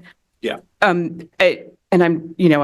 I don't necessarily need with granularity what's in that agreement, but a little bit more context on like what is being agreed to within that document. I mean, it's helping to just clarify. I think part of the goal was establishing clarity on like what's site leadership's role, what's central leadership's role, right, on day-to-day management versus, management of like procurement of materials and supplies. Does that have to go through the special ed? So it ranges kind of in scope a little bit. And so we came to some initial agreements we're trying to finalize in terms of this year, but recognize it's kind of on the next steps as we continue to, as we talked about, understand the continued needs, right, at the building level, what might need to be revised in that to kind of meet our context moving forward. Thank you. And then, so I have two more questions and they're really, really closely related. In terms of I think it's the next slide with the timeline. One of the things being that the implementation plan would be ready in May. I'm curious about whether, because I know there were a lot of comments about staff capacity and, being pulled into classrooms. And so, it's really the acute work and not the strategic work. I'm curious about whether there will be room for that strategic program management work over the summer. And so I'd be interested in hearing more about that. And then that ties into my ultimate question of, if this is off track, what's the timeline for when will we be on track with this? I guess I'm reflecting on your second question first. Let's see. I'm obviously not exactly sure. I mean, obviously, as soon as I know you don't have a crystal ball. right? Yeah. And what it means to be on track in this context, right? I think is another thing for discussion. Are we going to have solved this by June? Right? No. I think as was kind of teed up, like in the implementation phase, like this is going to be a process, right, to kind of figure this out. And I think the summertime, right, as we figure out what the kind of transitions are in terms of our structure, both at the school level and the support, that summer will be a critical time, right, to be able to kind of ramp up. And so I think our goal is by June, are we ready to kind of like engage in that? Do we have people in positions? Do people know what their roles are going to be, right? So that they can dig deeper into what these recommendations are, how they're planning forward, right, to kind of support the launch in the coming school year. So I think if we get to that place, we'll be positioned, right, for continuing to improve the experience for students and staff within the context of those programs. For sure. And to just be clear, I hope it didn't sound like I was expecting or hoping or like on track by September. No, but just to have a level of awareness of, what a realistic timeline would be. And I think, and I don't know if you want to weigh in at all, I mean, part of our process in our strategic planning. So again, this kind of distinguishes a little bit of the progress update from now versus the strategic planning work. So I'm kind of jumping for a minute, but in that, defining what are some of our deliverables for year one for these year one initiatives, right, will really help to inform as we move into next year what it means in those contexts, right, to stay on track, launch the year, and monitor that work over the course of the year. So we're kind of beginning a process of kind of overlapping what's the work this year, right, and then how is that informing how that's taking off for next year. Super. Thank you. Would you be all right if I build on that just a little bit? So I think there's three things coming together on this, right? So there's one is the immediacy of how do we make sure that we are staffed and that we have adults in programs that are supported to be successful. So that's one piece. The second piece is we are in the process, and we'll share this with you next week as part of the budget presentation, really thinking about what is the appropriate structure for the central office, in particular our special education office, and then what does that mean for capacity at the school level? And capacity at the school level to be able to support these programs. And not just these programs, but all students that receive supports because they have an IEP. And then the third piece is what is the long term, right? And what is truly the model that is sustainable across multiple years and is flexible enough to adjust to increasing needs or changing needs. And so on the piece around the staffing, right, they did present a little bit about how they are working both through contracted as well as thinking about pipeline to make sure that they're adults. Part of that is also being very aggressive in the hiring window that we are going into and making sure that we're posted with our positions early and working hard to fill them. On the question around the structure piece, I think that's really where we think about what is it that is the work in May and June, which is to make sure that we're able to start next year with that model in place. And I will tell you that that is a model that we are working to think about exactly what that looks like. And honest, because I don't think there's a silver bullet on this piece. And then you will see in the strategic plan when, I don't think we'll look at the year-to-year set of initiatives, but a year one initiative that is currently scheduled is to develop the capacity of schools to provide more effective instruction to students with disabilities across the continuum of services, utilizing content-specific universal design for learning strategies and practices, right? And so that's really thinking about what's the continuum. And in year one, so 24, 25, that is in a design and pilot phase. That is not in a full implementation phase, as this is really work that will take some time. I appreciate that. Thank you. Board Member Ali? Hi, I just have a few questions. I wanted to know if you know what the teacher to student ratio are. And are the challenges for special program at the high school or middle school level? And also on slide 16, it says that there are high day-to-day staff absence rate. And I just wanted to know, is that like significantly higher than non-specialized programming, and why are there high absences? Basically?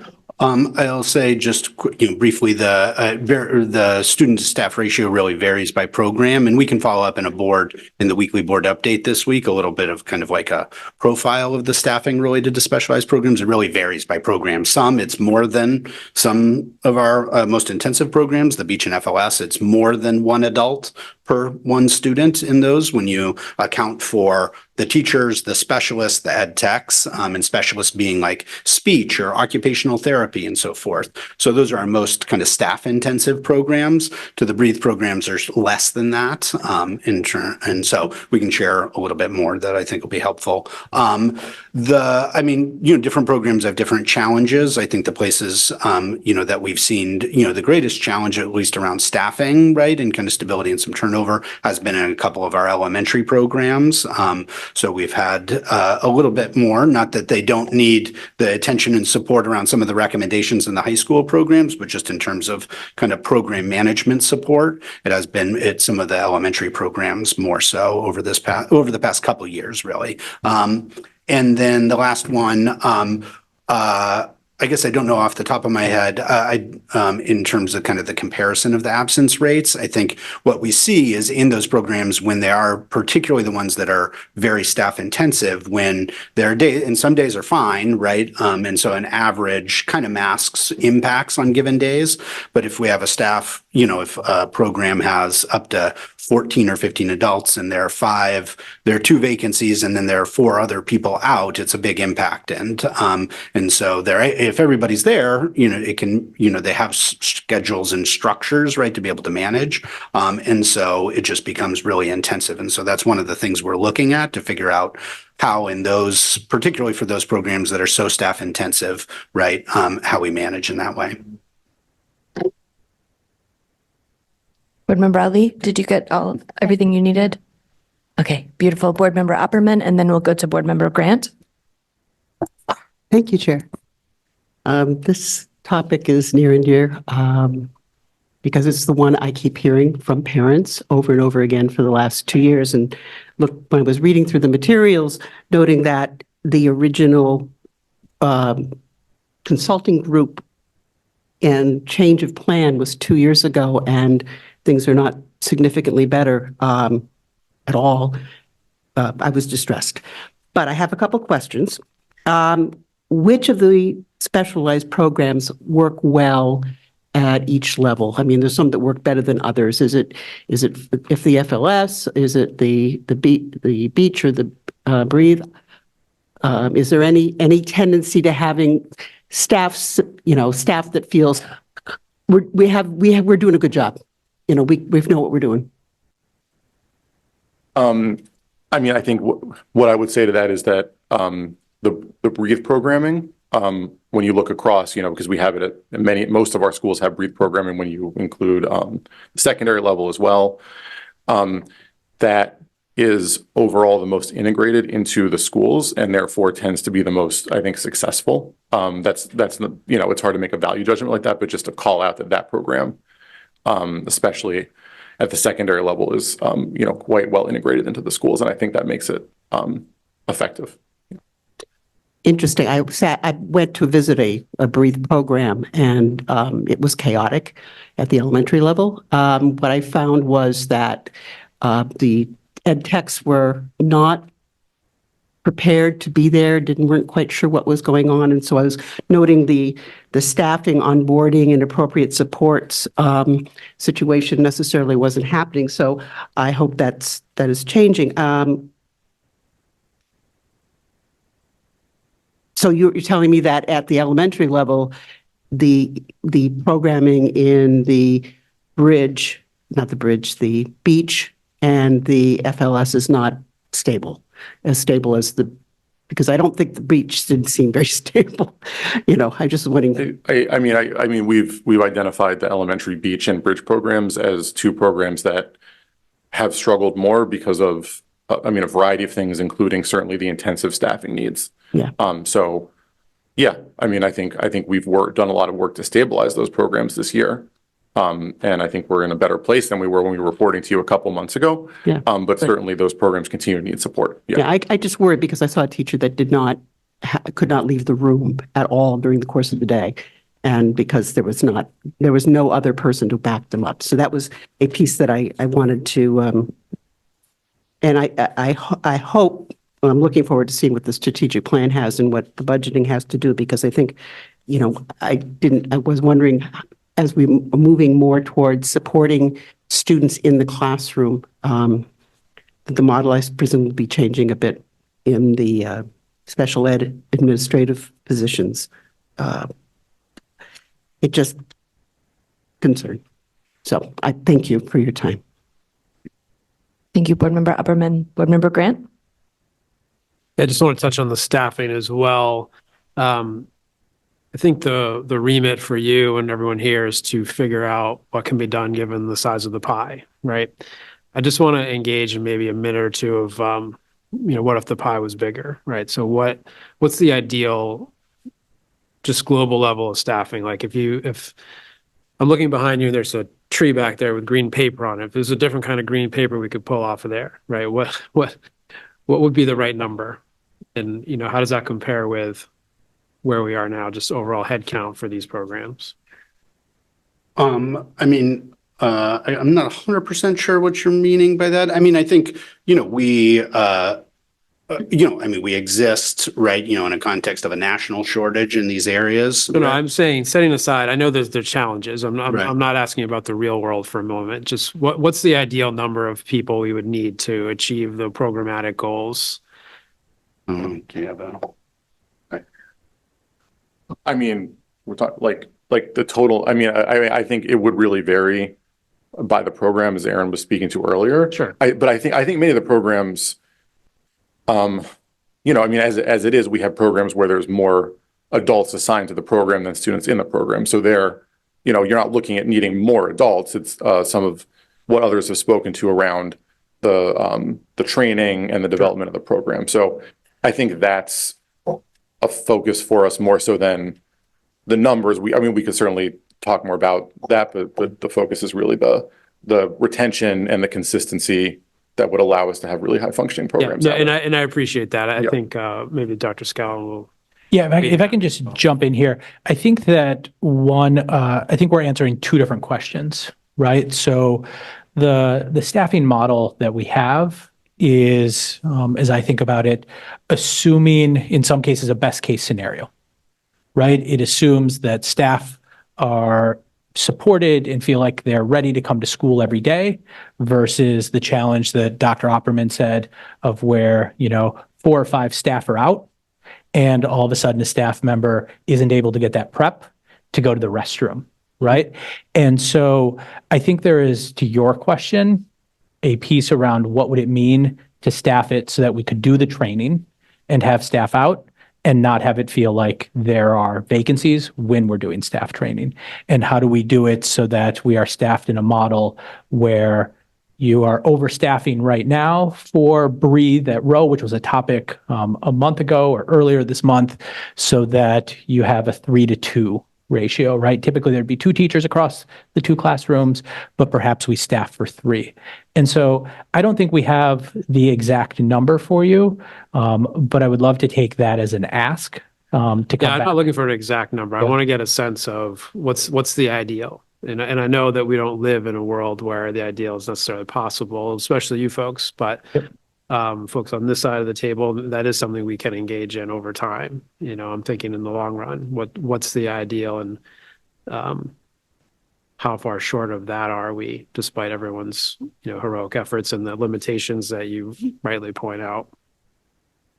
Yeah, I mean, a quick back of the napkin has us staffed with around 80 special education teachers this coming year, and right around 200, I think maybe a little bit higher, education technicians in those programs.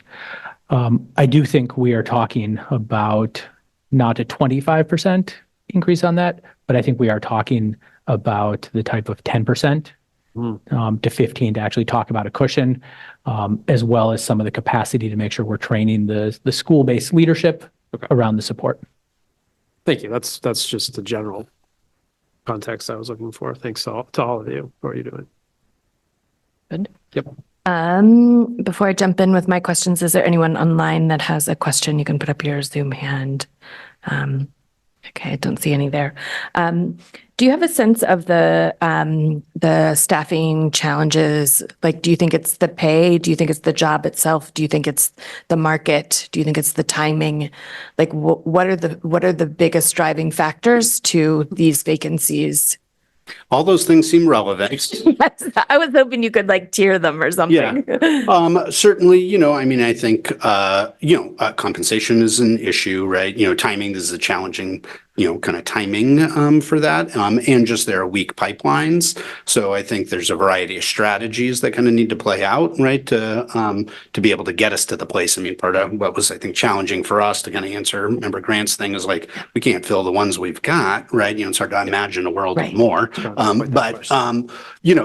I think it's going to take a variety of those strategies. And, as we spoke about, we're excited about the apprenticeship grant to be able to build some of those internal pipelines, to be able to do the training. So it's a combination of recruitment and retention that I think is going to help us, kind of mitigate and ideally be an outlier in a world where people really struggle for special ed staffing.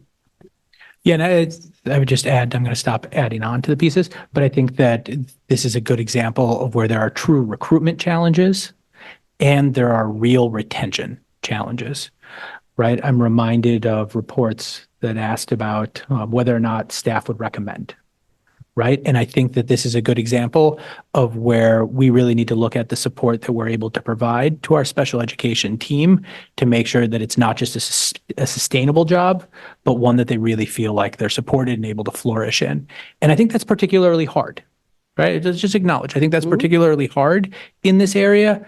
But I think we have work to do to get to that spot because we will solve this issue not when we have a pipeline. We'll solve this issue when we have people really satisfied to be here and feel like they can, again, be successful.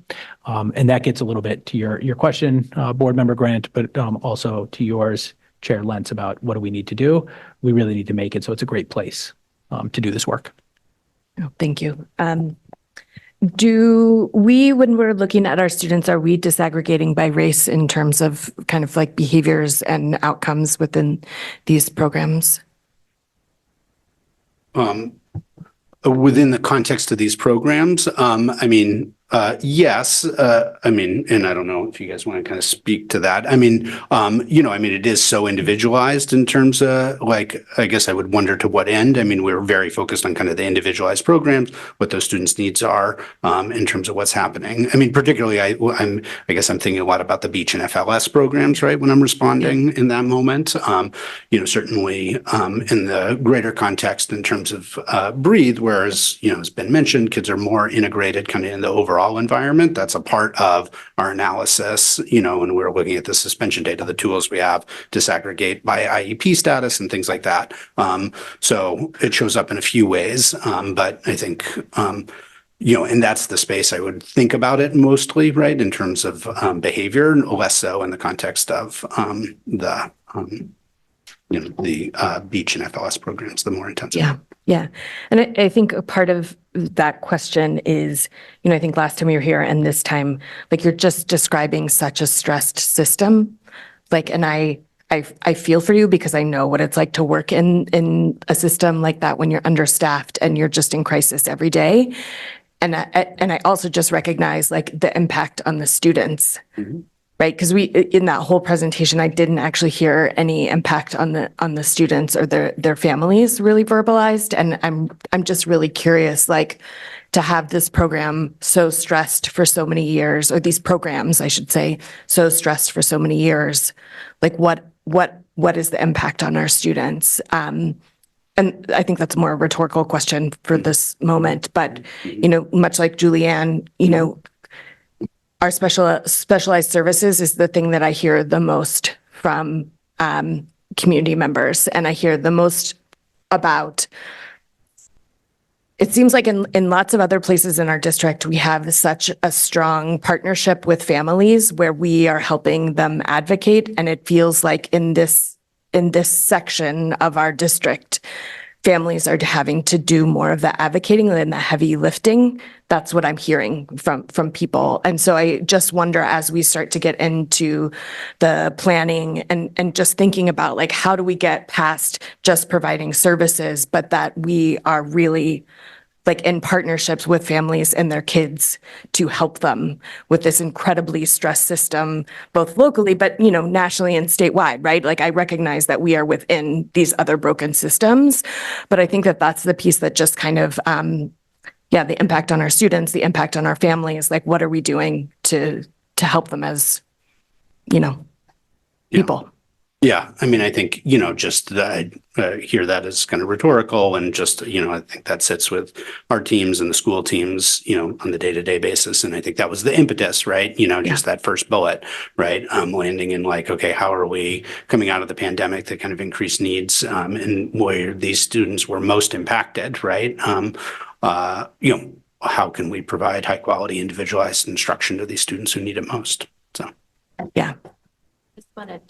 I just wanted to speak a little bit to the family support and dynamic. We also on our team have a clinical coordinator, and within specialized programs, we have, you know, amazing social workers who go above and beyond really to build that partnership with families and to get them engaged and informed because, you know, special education, the IEP process, that it's extremely complex for anyone, and navigating that as a parent it's very challenging. You know, you have your child in school, and then on top of that, you know, there's a complex system in front of you to navigate. So I do, you know, just want to share teachers, related service providers that are in these classrooms every day. They are the partners with parents, and a lot of that liaisoning comes from our social workers too.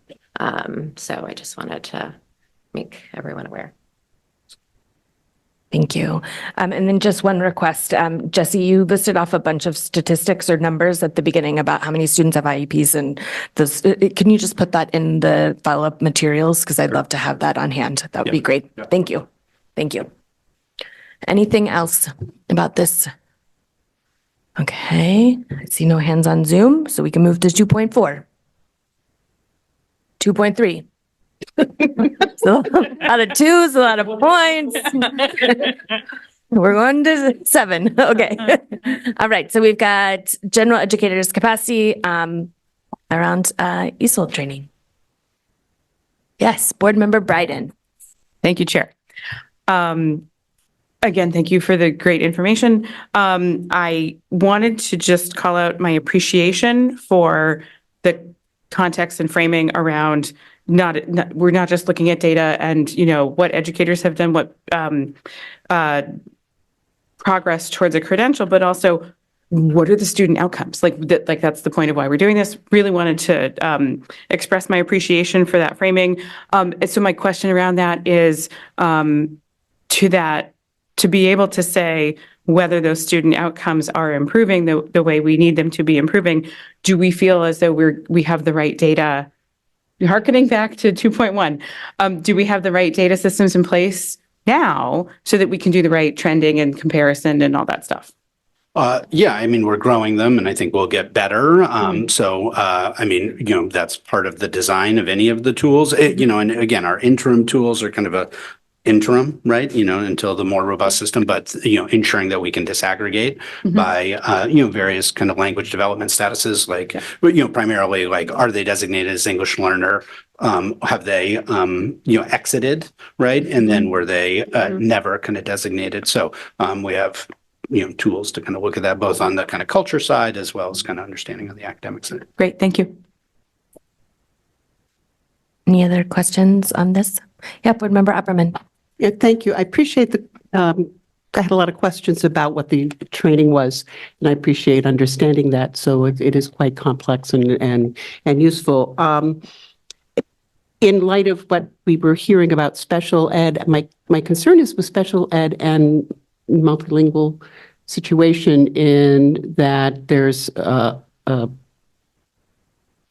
know how to say a gap, a misunderstanding between. I just want to say that disconnect. I guess that's the word I want. Disconnect. That if that is a difficulty in moving the kids from 1 to 5, and with the parents particularly, is there a misunderstanding about what somebody needs for an IEP versus what they need for multilingual?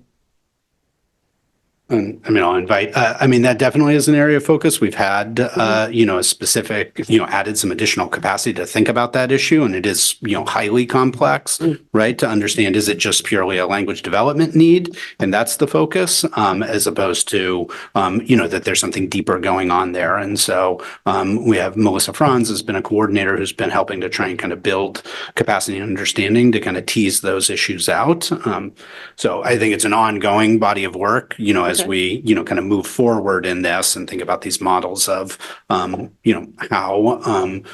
in that initial kind of child find, we're trying to surface, right, and understand and look through the different layers, and provide the kind of appropriate supports.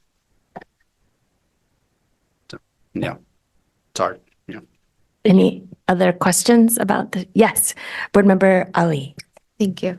I just want to understand, could you please compare and contrast for me what a teacher with an ESOL credential and a teacher without the classroom looks like? That's just what I wanted to understand. Well, generally right now, only teachers currently, only teachers who are teaching specifically English language development classes. So teaching those classes are required to have the ESOL credential. The 660 is what Carlos referred to. So they're like, to do that instruction as part of the LAU plan, that's a requirement. So, how that programming works is we have our students who generally, depending on their language level, are getting exposure to both the general ed classroom. So students often that are at level 3, level 4, are both in the general ed classroom. So being serviced by a teacher who may not, There, we have some who also have their ESOL credentials, but who may not have that, training and background, right? In the English, like in their English class, in their math class, in their social studies class, whatever it may be, right? And then they get specific English language development support in another class with a teacher who has that credential, right? So kind of the arc of this is, all of our teachers, because we have students with those language needs sitting in a variety of kind of classes and programs, need to have understanding and awareness of the strategies so that even through their English course, right, they're both learning the content and developing their language, within that context at the same time. So that won't replace, they'll continue to need the LAU plan, as we'll talk about, stipulates what kind of service folks need until they exit from English language development status.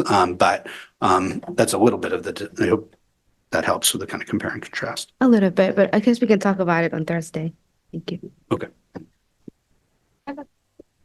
Yeah, and I mean, can you speak a little bit more directly about the benefits of having ESOL credentials outside of those classes? Like why we think that's important as a district?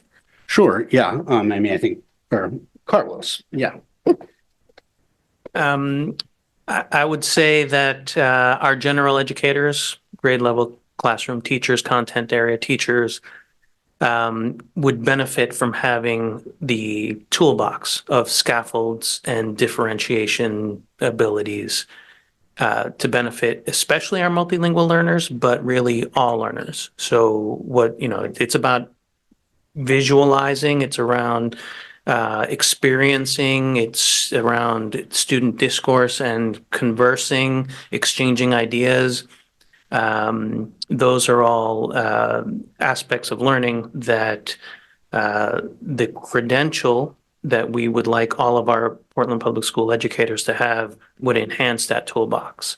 And then the ESOL teachers are sort of specialists that deepen that work. Thank you.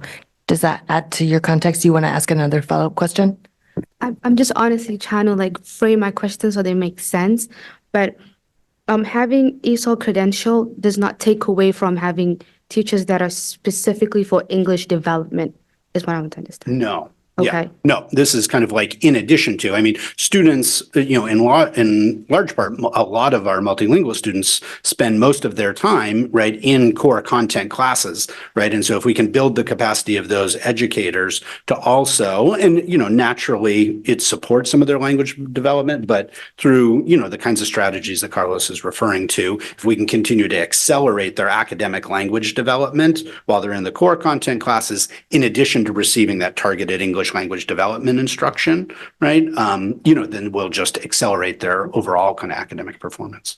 And how do we measure the outcome from a teacher that acquired ESOL credential? Like, how do we measure the impact that the students experience or the positive, outcome?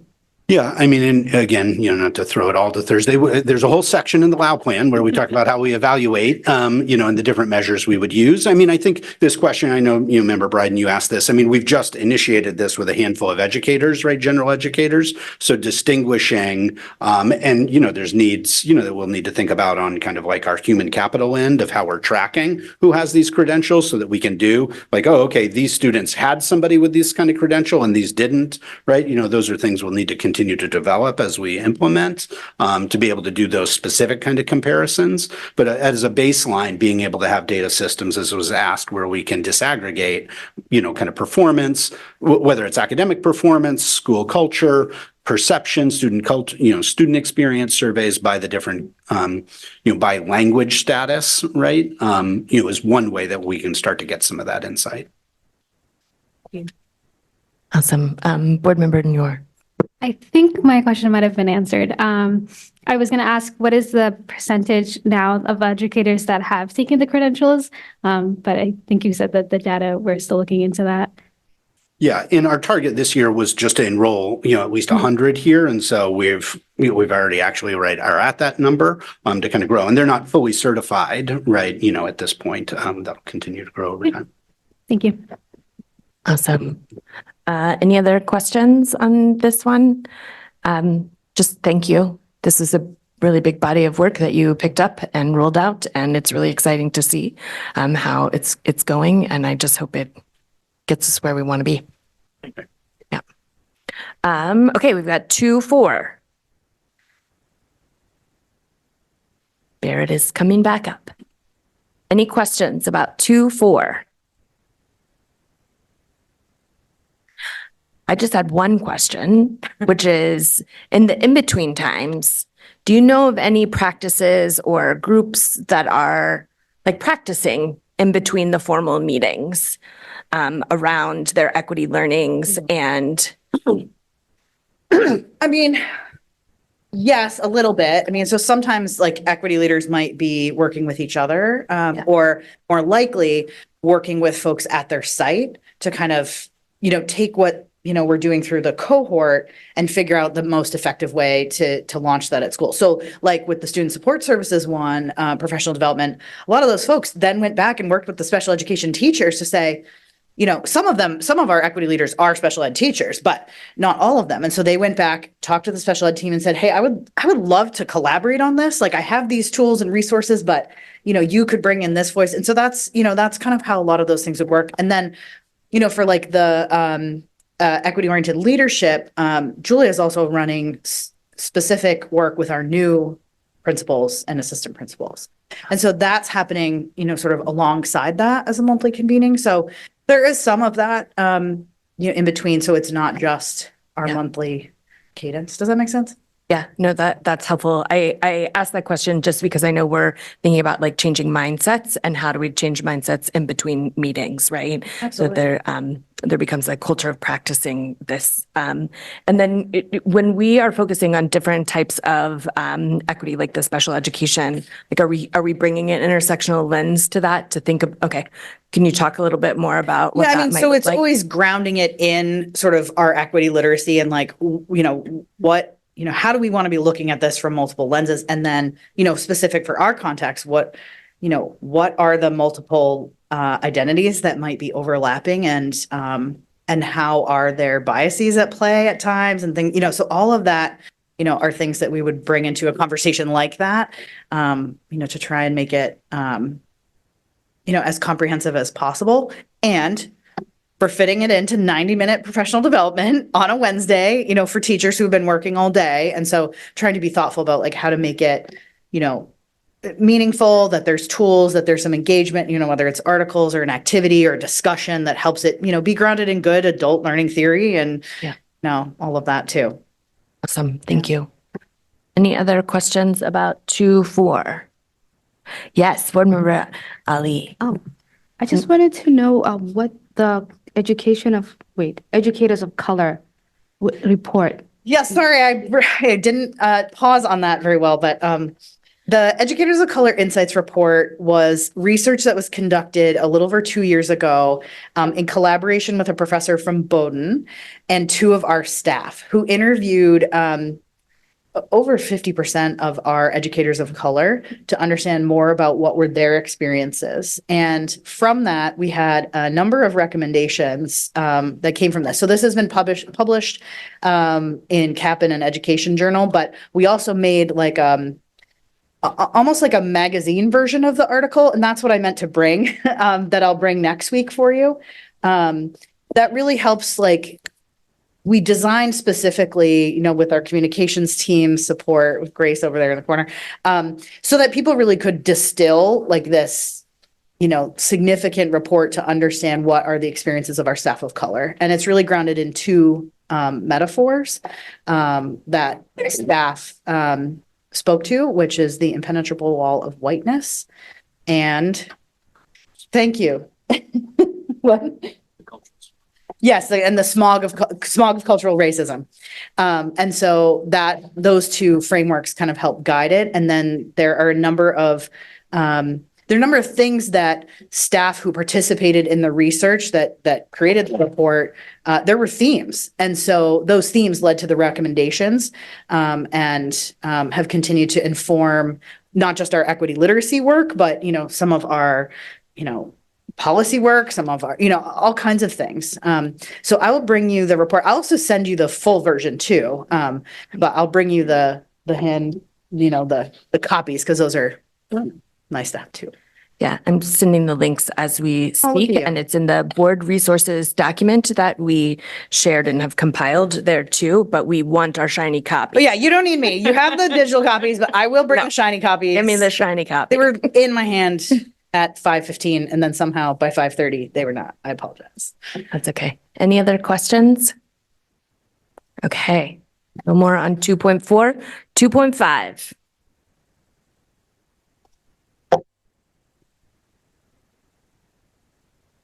We got questions? Is that a hand? Board Member Grant? I'm getting a little punchy, sorry. That's okay. Not at me, I hope. I'll make it brief. No, you're okay. Take your time. Have we been given an exact time horizon for the initial application yet by the board, the state board? Only for the Yeah, that's what I mean. major capital school So that, construction. we do have a timeline. Yeah, I'm blanking off the top of my head of when That's okay. You can tell me. the application was released, and is it August? Yeah, it's August and we've already started to engage a firm Yep. to do the walkthroughs and that report. Yep. Okay. Thank you. Board Member Bryden, sorry. Yeah, it's okay. Thank you, Chair. Okay, I have 3 questions. Also, again, thank you. Always good to get all this great information. Really appreciate it. So 3 questions. My first one actually is sort of a follow-up, conveniently to Board Member Grant's question. So you were talking about the 2 applications, like basically the 2 state funding sources, the consolidation, major construction. I want to make sure that I'm understanding correctly that the major construction one would be renovation of a building? Not Or- necessarily. That's Okay. something that gets determined in collaboration with the Department Okay. of Education that one is really just strictly a needs-based assessment. So it's really a pretty technical facilities process, right? Of like essentially a state ranking of like what are our worst buildings, right? And then prioritizing from there, or buildings most in need of support. And so it gets evaluated of renovation, new construction, location. Okay. So there's a long deliberative process that goes on. with the- So even if that's where we get to the top of the list first, we could still build a new high school Yes. and choose to consolidate. Yes. Okay. And I would say that the DOE's interest broadly, not just in Portland, and we have, examples in Portland, right? We have 3 state-funded school construction buildings here, East End, Ocean Avenue, and Row, and 2 of those 3 were consolidations, right? Oh, okay. Yep. So broadly, the main state facilities kind of context is we have more schools we have more facilities than for the number of students we have. And so their orientation as they engage with communities broadly, right, is how to take a limited amount of state funding for investment in school facilities and be thinking long-term about kind of that portfolio. So that's the lens they bring to all of those engagements. Okay. Super. That's helpful. My second question has to do with the portion of the presentation about engaging students. Well, actually, both families and students. So I guess it's a 2-part question. Sorry. So slightly more than 3 questions. I'm curious about so with the elementary school parents, I'm curious about whether there are existing partnerships, networking, like can we go to preschools, like parents of toddlers, who already have, if there's like a daycare center that we already have a relationship with as district, could that be, I don't know if that's already been discussed in terms of getting those parents, on the design team and involved. And so I don't necessarily need like specifics like, well, yesterday we did that. But I just wanted to bring it up. And then around the students, I really loved your story about the student on the design team who's like now a convert, like, yeah. And so I'm curious about whether there's been any discussion about bringing in middle schoolers and like 4th and 5th graders who are going to be in this building someday. We haven't, and haven't had conversations about them on the design team. A lot of it, particularly the students that have been on the design team was in that first phase was the understand phase, like what's going on, what is the experience? So I think as we're continuing to kind of iterate on the design and on the proposal, engagement at the middle school level, right? And beyond could be, informative. Okay. So I think these are initial kind of rounds of feedback. For sure. And then my last question is actually a follow-up. You mentioned the Bridge Academy, and I remember there was, months ago, there was a board meeting where we talked about the success of the Bridge Academy. And if I remember correctly, Casco Bay had almost 100% participation because everybody was invited. And then at Portland and Deering, it was sort of invitation where possible because of capacity limitations. And I'm curious whether there will be more capacity to invite more incoming ninth graders across all of our high schools this summer. Yeah, I mean, broadly, and I think, this will be worthwhile potential update coming up here, sometime before April break about the plans for summer, right? So I think that's to some degree separate. So, I mean, the overall scale of our investment is a little bit less last year, though we did try and prioritize ensuring that high school of what we had available, continuing to make sure that for high school to be able to continue to support the summer bridge, as well as recognizing the needs, the very real needs for some students of credit recovery. So continuing our intensives model was an area that we are prioritizing kind of flat funding across that for this year. Okay. Yep. So this Thursday, actually, we're meeting with the grade 9 teachers to talk about the plans for this summer. So they've started drafting what it's going to look like. And one thing we'll be looking at is actually reflecting on what went well last summer. What do they want to continue and carry on? And what are some new practices they want to take on, and what should the duration of time be as well. There are dates, Portland Deering have selected dates. So one thing I do want to bring up is Casco, the models were different at the 3 schools. So one thing to note when we think about numbers is it's hard to compare across because Casco, for instance, had a 2-day program where they invited all the students and almost all the students attended, whereas at one of the schools, it was a 2-week program and one school had a 1-week program, right? And so you can, right, make a lot of guesses on which ones, how it may be doable to have a 1 or 2-day program with all your kids and have your teachers maybe perhaps committed to just 2 days. But then they had an extended math and ELA program that was like 1 or 2 weeks long for a targeted population of kids and not all the kids. So, and so we do have a rubric in place of which kids we're going to target and really recruit hard, but we're going to invite all. So that's the mentality, is invite all, but there are certain students we need to go all out and trying to get them recruited and to attend. And we're still looking capacity. But then again, that's the pieces, having schools think about what's the benefit and what's the outcome, looking at the data, like which program served students well and how do we want to do that. That's really helpful context. Thank you. All set. Any other questions on 2.5? I will just add that it has been really cool. Oh, did you have one? Just a comment, 2 comments. One, elementary parents are really ready. I was talking to them about something else and I mentioned it and I said, this is something you should think about, look at, and they were very excited. Having parents involved in the meetings, you might move the meetings during the day when the kids are in school. So if you look at your whole group, I know that might then conflict with teachers, but try to figure that one out. The second thing is last year I went to your community meetings and I encouraged people, that was May 1st and May 8th and all, and you're going to do it again with multilingual. Yes, I think as it's moving forward, more and more of that. So, but just those are the 2 things that I thought. As a high school teacher, this whole thing excites me incredibly. Yeah, and I was just going to say it's been really exciting to see in the community people moving from resistance to curiosity. Like it feels like there's definitely been a change. So I just give you credit for the ways that you are getting buy-in and feedback and just the level of participation that you're getting within this process, I think is really helping the narrative within the community. So thank you for that. I think we're out of points now. We could add a couple if you'd like. Oh, I think we're gonna take a 10-minute break, and we went over my rule of 2 hours, and then we take a break. So I apologize to everyone. We're gonna take a 10-minute break. We're gonna be back at 8:51, and then we're gonna start with Student Representative Miroir's update. Gonna be recorded. All right, we're gonna move back in time to the student update, because Student Representative Miroir is here to do a student update. Whenever you're ready, you can come off of mute.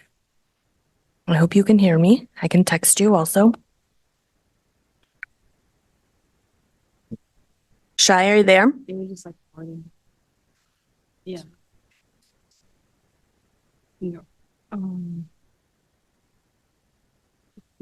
Well, Yeah.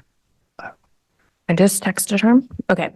Well, we'll wait 2 more seconds to see if she comes back online. So we'll go back forward in time.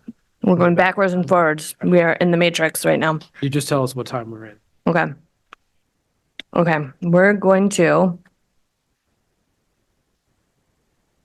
go to the report of the secretary. Yeah, get excited, everyone. Okay, so we have the consideration and action to approve the meeting minutes of February 6th, 2024. Are there any corrections to those meeting minutes? Okay, seeing no corrections, then the minutes stand as distributed, so they are approved. And then we're going to go to consent items. Sorry. Oh, do you want me to go somewhere else? No, let's try and stay on track here. As you know, my favorite. Yeah. Okay, under Board Policy KCD, the school board accepts by unanimous consent contributions made to the school district of durable goods, significant value, and symbolic importance as required by policy. All of the donations are listed in the board memo by name and donation accompanying the item. Our practice is that each donor receives a written contribution acknowledgement expressing our heartfelt gratitude and for their tax purposes. So with that, I would like to thank the following donors. Gerald E. Talbot Community School received the following donations. The St. Vincent de Paul Soup Kitchen of Portland donated jackets, hats, mittens, scarves, and gloves for student use. Joanne Sparks of Portland donated gloves and down jackets for student use. And Anthu Trong of Portland donated hats and strollers. We thank these donors for their generous contributions, and we're very grateful for their support. Thank you. And now we're going to move, I think that we have lost student rep Mirawa, so we're going to move into old business, which up first we have the consideration and action to approve the changes to policy AC, which is affirmative action. If you'll remember, this is the second read of this policy. Is there a motion to approve this policy AC affirmative action? Thank you, Board Member Biliou. Is there a second? Thank you, Board Member Ali. Any questions on the motion? Just double check Zoom. Any public comment? I see none within the room. I see no hands online. I'm going to go ahead and close public comment. Any board discussion? This is where an amendment would be offered if necessary. Okay, so I think we're ready for a roll call vote. Member Ali, Yes. Member Biliou, Yes. Member Bryden, Yes. Member Figdor. She's no longer here. Okay. Member Grant, Yes. Member Noor, Yes. Member Opperman, Yes. Member Rosado. Okay. And Chair Lentz. Yes. So the motion passes unanimously with those here in the room voting. Up next, we have the consideration and action to approve changes to policies. And actually, can we do these as a package? Or do we have to do them separately? We can do them as a package, right? So we have changes to policies ACAB for harassment, discrimination, and sexual harassment of school employees, and ACAB-R, employee and third-party discrimination and harassment complaint procedure. So is there a motion to approve these changes? Thank you, Board Member Opperman. Is there a second? Thank you, Board Member Grant. Any questions on the motion? Again, this is up for second read. Any public comment on the motion? Okay, I'm going to close public comment. Any board discussion? This is where an amendment would be offered. Okay, seeing none, then we're ready for a roll call vote, please. Great. Member Ali, Yes. Member Biliou, Yes. Member Bryden, Yes. Member Grant, Yes. Member Noor, Yes. Member Opperman, Yes. Chair Lenz. Yes, so the motion is approved unanimously. And now we have new business. Yes, good evening. We're here tonight also to present to you for a first read the draft of the 2024-2025 school calendar. You can see it in board documents. If it would be helpful, I'm happy to put it up on the screen. Let me do that real quick. Can you actually I have it up, so let me just do it.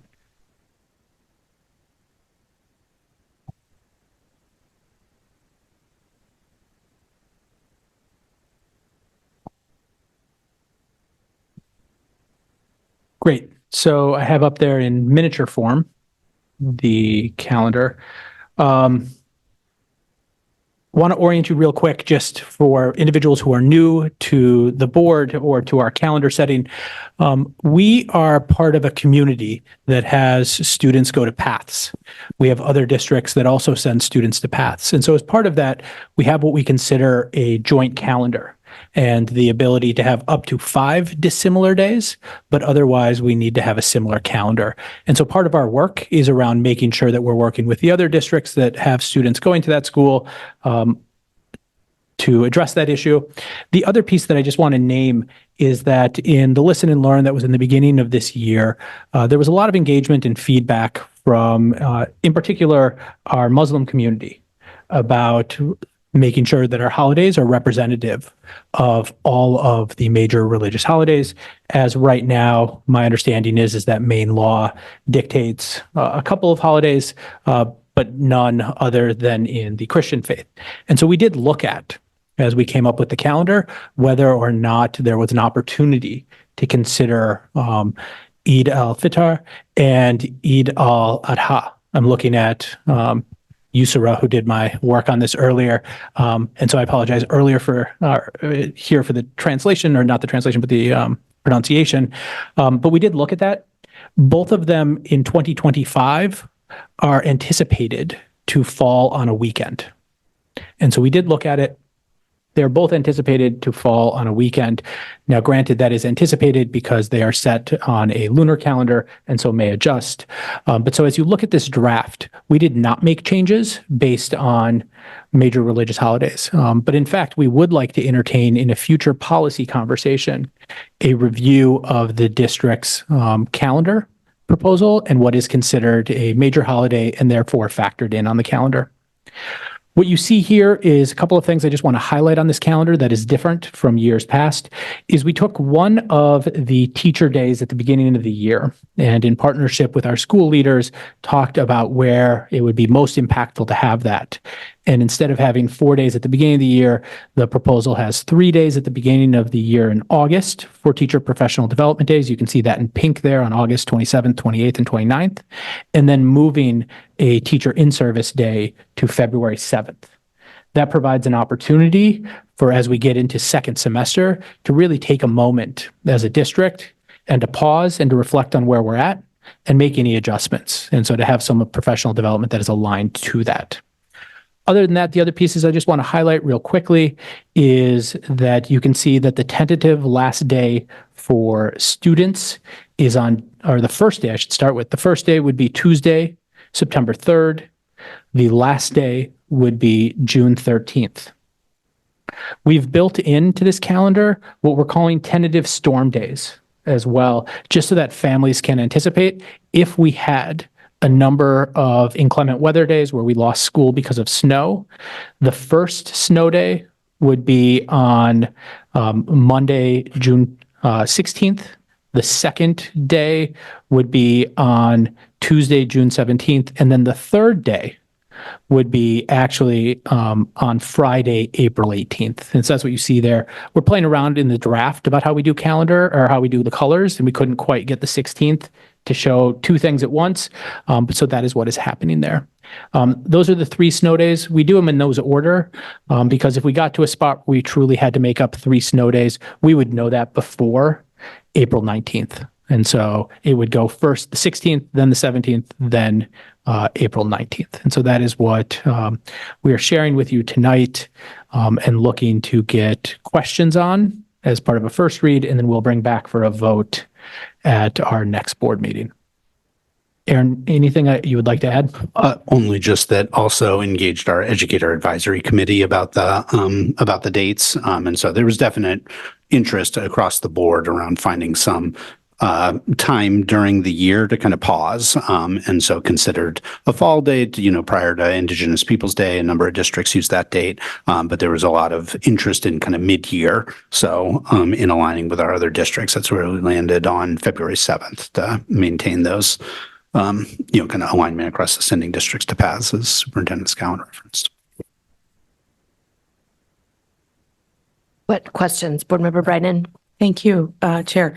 So my question is actually around the February 7th, and this is just a curiosity question, not like a challenge question. I'm curious about why it's not contiguous with February break, and is it because you don't want to have no school on Valentine's Day? I mean, the elementary school kids would miss out.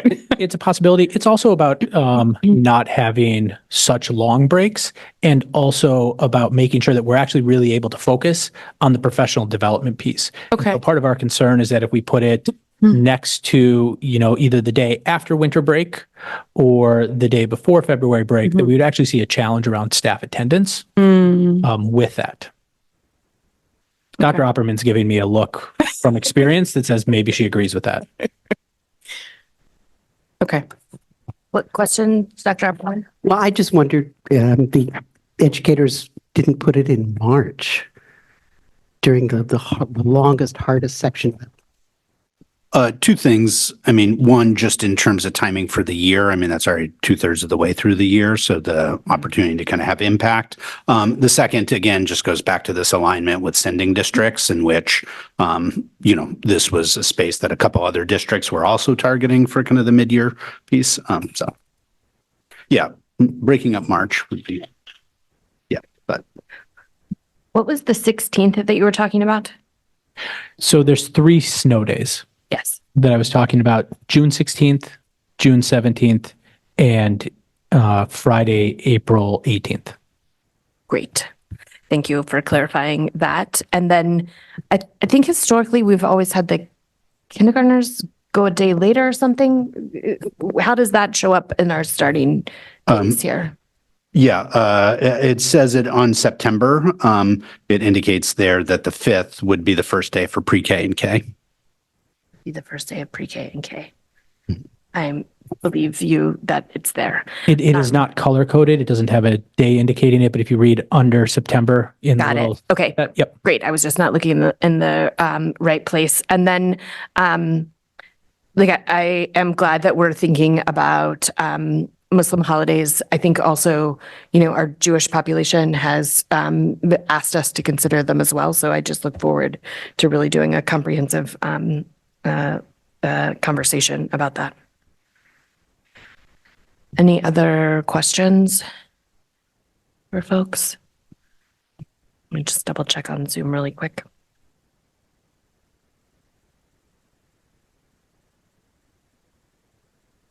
Sorry, I'm thinking. If I have other questions, I can bring them to you later. Yeah. Anything else? Great. So we'll come back to that next week for a vote. And up next, we have personnel. Yep. And so Barrett's coming up, and I will let Barrett do the introduction of what we're going to look at, but you will be looking at both the monthly personnel that you do, as well as the offer letters or contracts for our principals. Oh, you're still sharing your screen. I think we're starting with one-year only teachers. Is that what you have first on the agenda? So we have just one year only this month. And 1 second. Just double check. We just have election of teacher candidates, probationary. Actually, it's what Probationary first. first. Sorry, Barrett. you have 3. Probationary teachers up first for Beautiful. approval. So do I have a motion for these probationary teachers? Thank you, Board Member Bryden. Do we have a second? Board Member Opperman. We don't take public comment on personnel items. Any questions from the board? Okay, any general discussion, not about the individual? Okay, seeing none. Question for the chair. Yep. Do we have a quorum if I don't vote? It's a good question. Yes, I think we saw 5. Yeah, we've got plenty. Yeah. Thank you for asking. Yeah, and that's just a good reminder. Board Member Grant will not be voting on personnel issues given his role with the MEA. Okay, so then let's go to roll call vote. Please indicate whether you're in favor of these personnel items. Member Ali, Yes. Member Billiou, Yes. Member Bryden, Yes. Member Grant, Abstain. Member Noor, Yes. Member Opperman, Yes. Chair Lentz. Yes, so the motion passes with Board Member Grant abstaining. Now we're going to move on to our one-year only teacher candidates. And just one this evening. Beautiful. So do we have a motion for this teacher candidate 1 year only? Thank you, Board Member Bryden. Do I have a second? Thank you, Board Member Noor. We don't take public comment on personnel items. Are there any questions from the board? Any general discussion? Then by roll call vote, please indicate whether you're in favor of this personnel item. Member Ali, Yes. Member Billiou, Yes. Member Bryden, Yes. Member Grant, Abstain.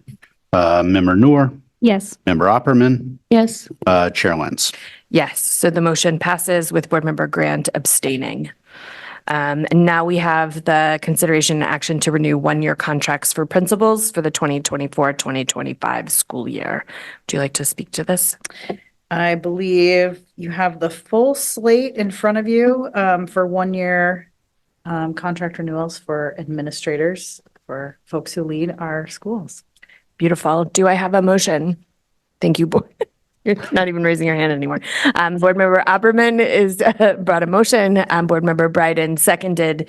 We don't take public comment on personnel items. Are there any questions from the board? Any general discussion?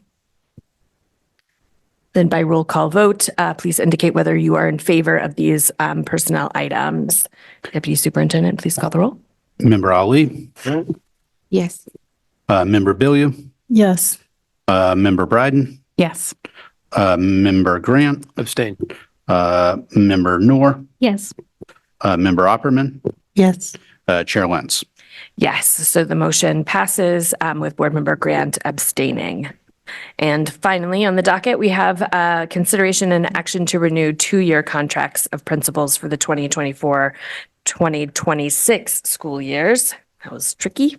Is there anything that you'd like to speak to on this? No, I think you covered it. So these are the 2 year contracts in front of you. Great. Do I have a motion? Thank you, Board Member Bryden. Is there a second? Thank you, Board Member Billiou. We do not take public comment on personnel issues or items. Any questions from the board? Yes, Board Member Bryden. So the the content that I'm seeing in board docs right now shows Derek Pierce still on the list. I'm assuming. We're just hoping maybe he's change his mind. We prepped this in advance of that announcement. If he wants but- the 2 years, then he has them. Yeah. Yeah, Okay. All right. we would keep him. Okay. But thank you for noting that. Okay. Thank you. Is there any general discussion? Okay, then by roll call vote, please indicate whether you're in favor of these personnel items. Deputy Superintendent, please call the roll. Member Ali, Yes. Member Billiou, Yes. Member Bryden, Yes. Member Grant, Abstain. Member Noor, Yes. Member Opperman, Yes. Chair Lentz. Yes, so the motion passes with Board Member Grant abstaining. And we moved through those. I just wanted to thank you all. I know we had executive session last meeting to really move through that. So just appreciate that process brought forward by Deputy Superintendent Townsend and the board members as well. So we're going to adjourn and then move into a focus group on the strategic plan. So I have a motion to adjourn the meeting? Thank you, Board Member Bryden. And I'll give the second to Board Member Knorr. All those in favor? So we're going to adjourn at 9:14 p.m.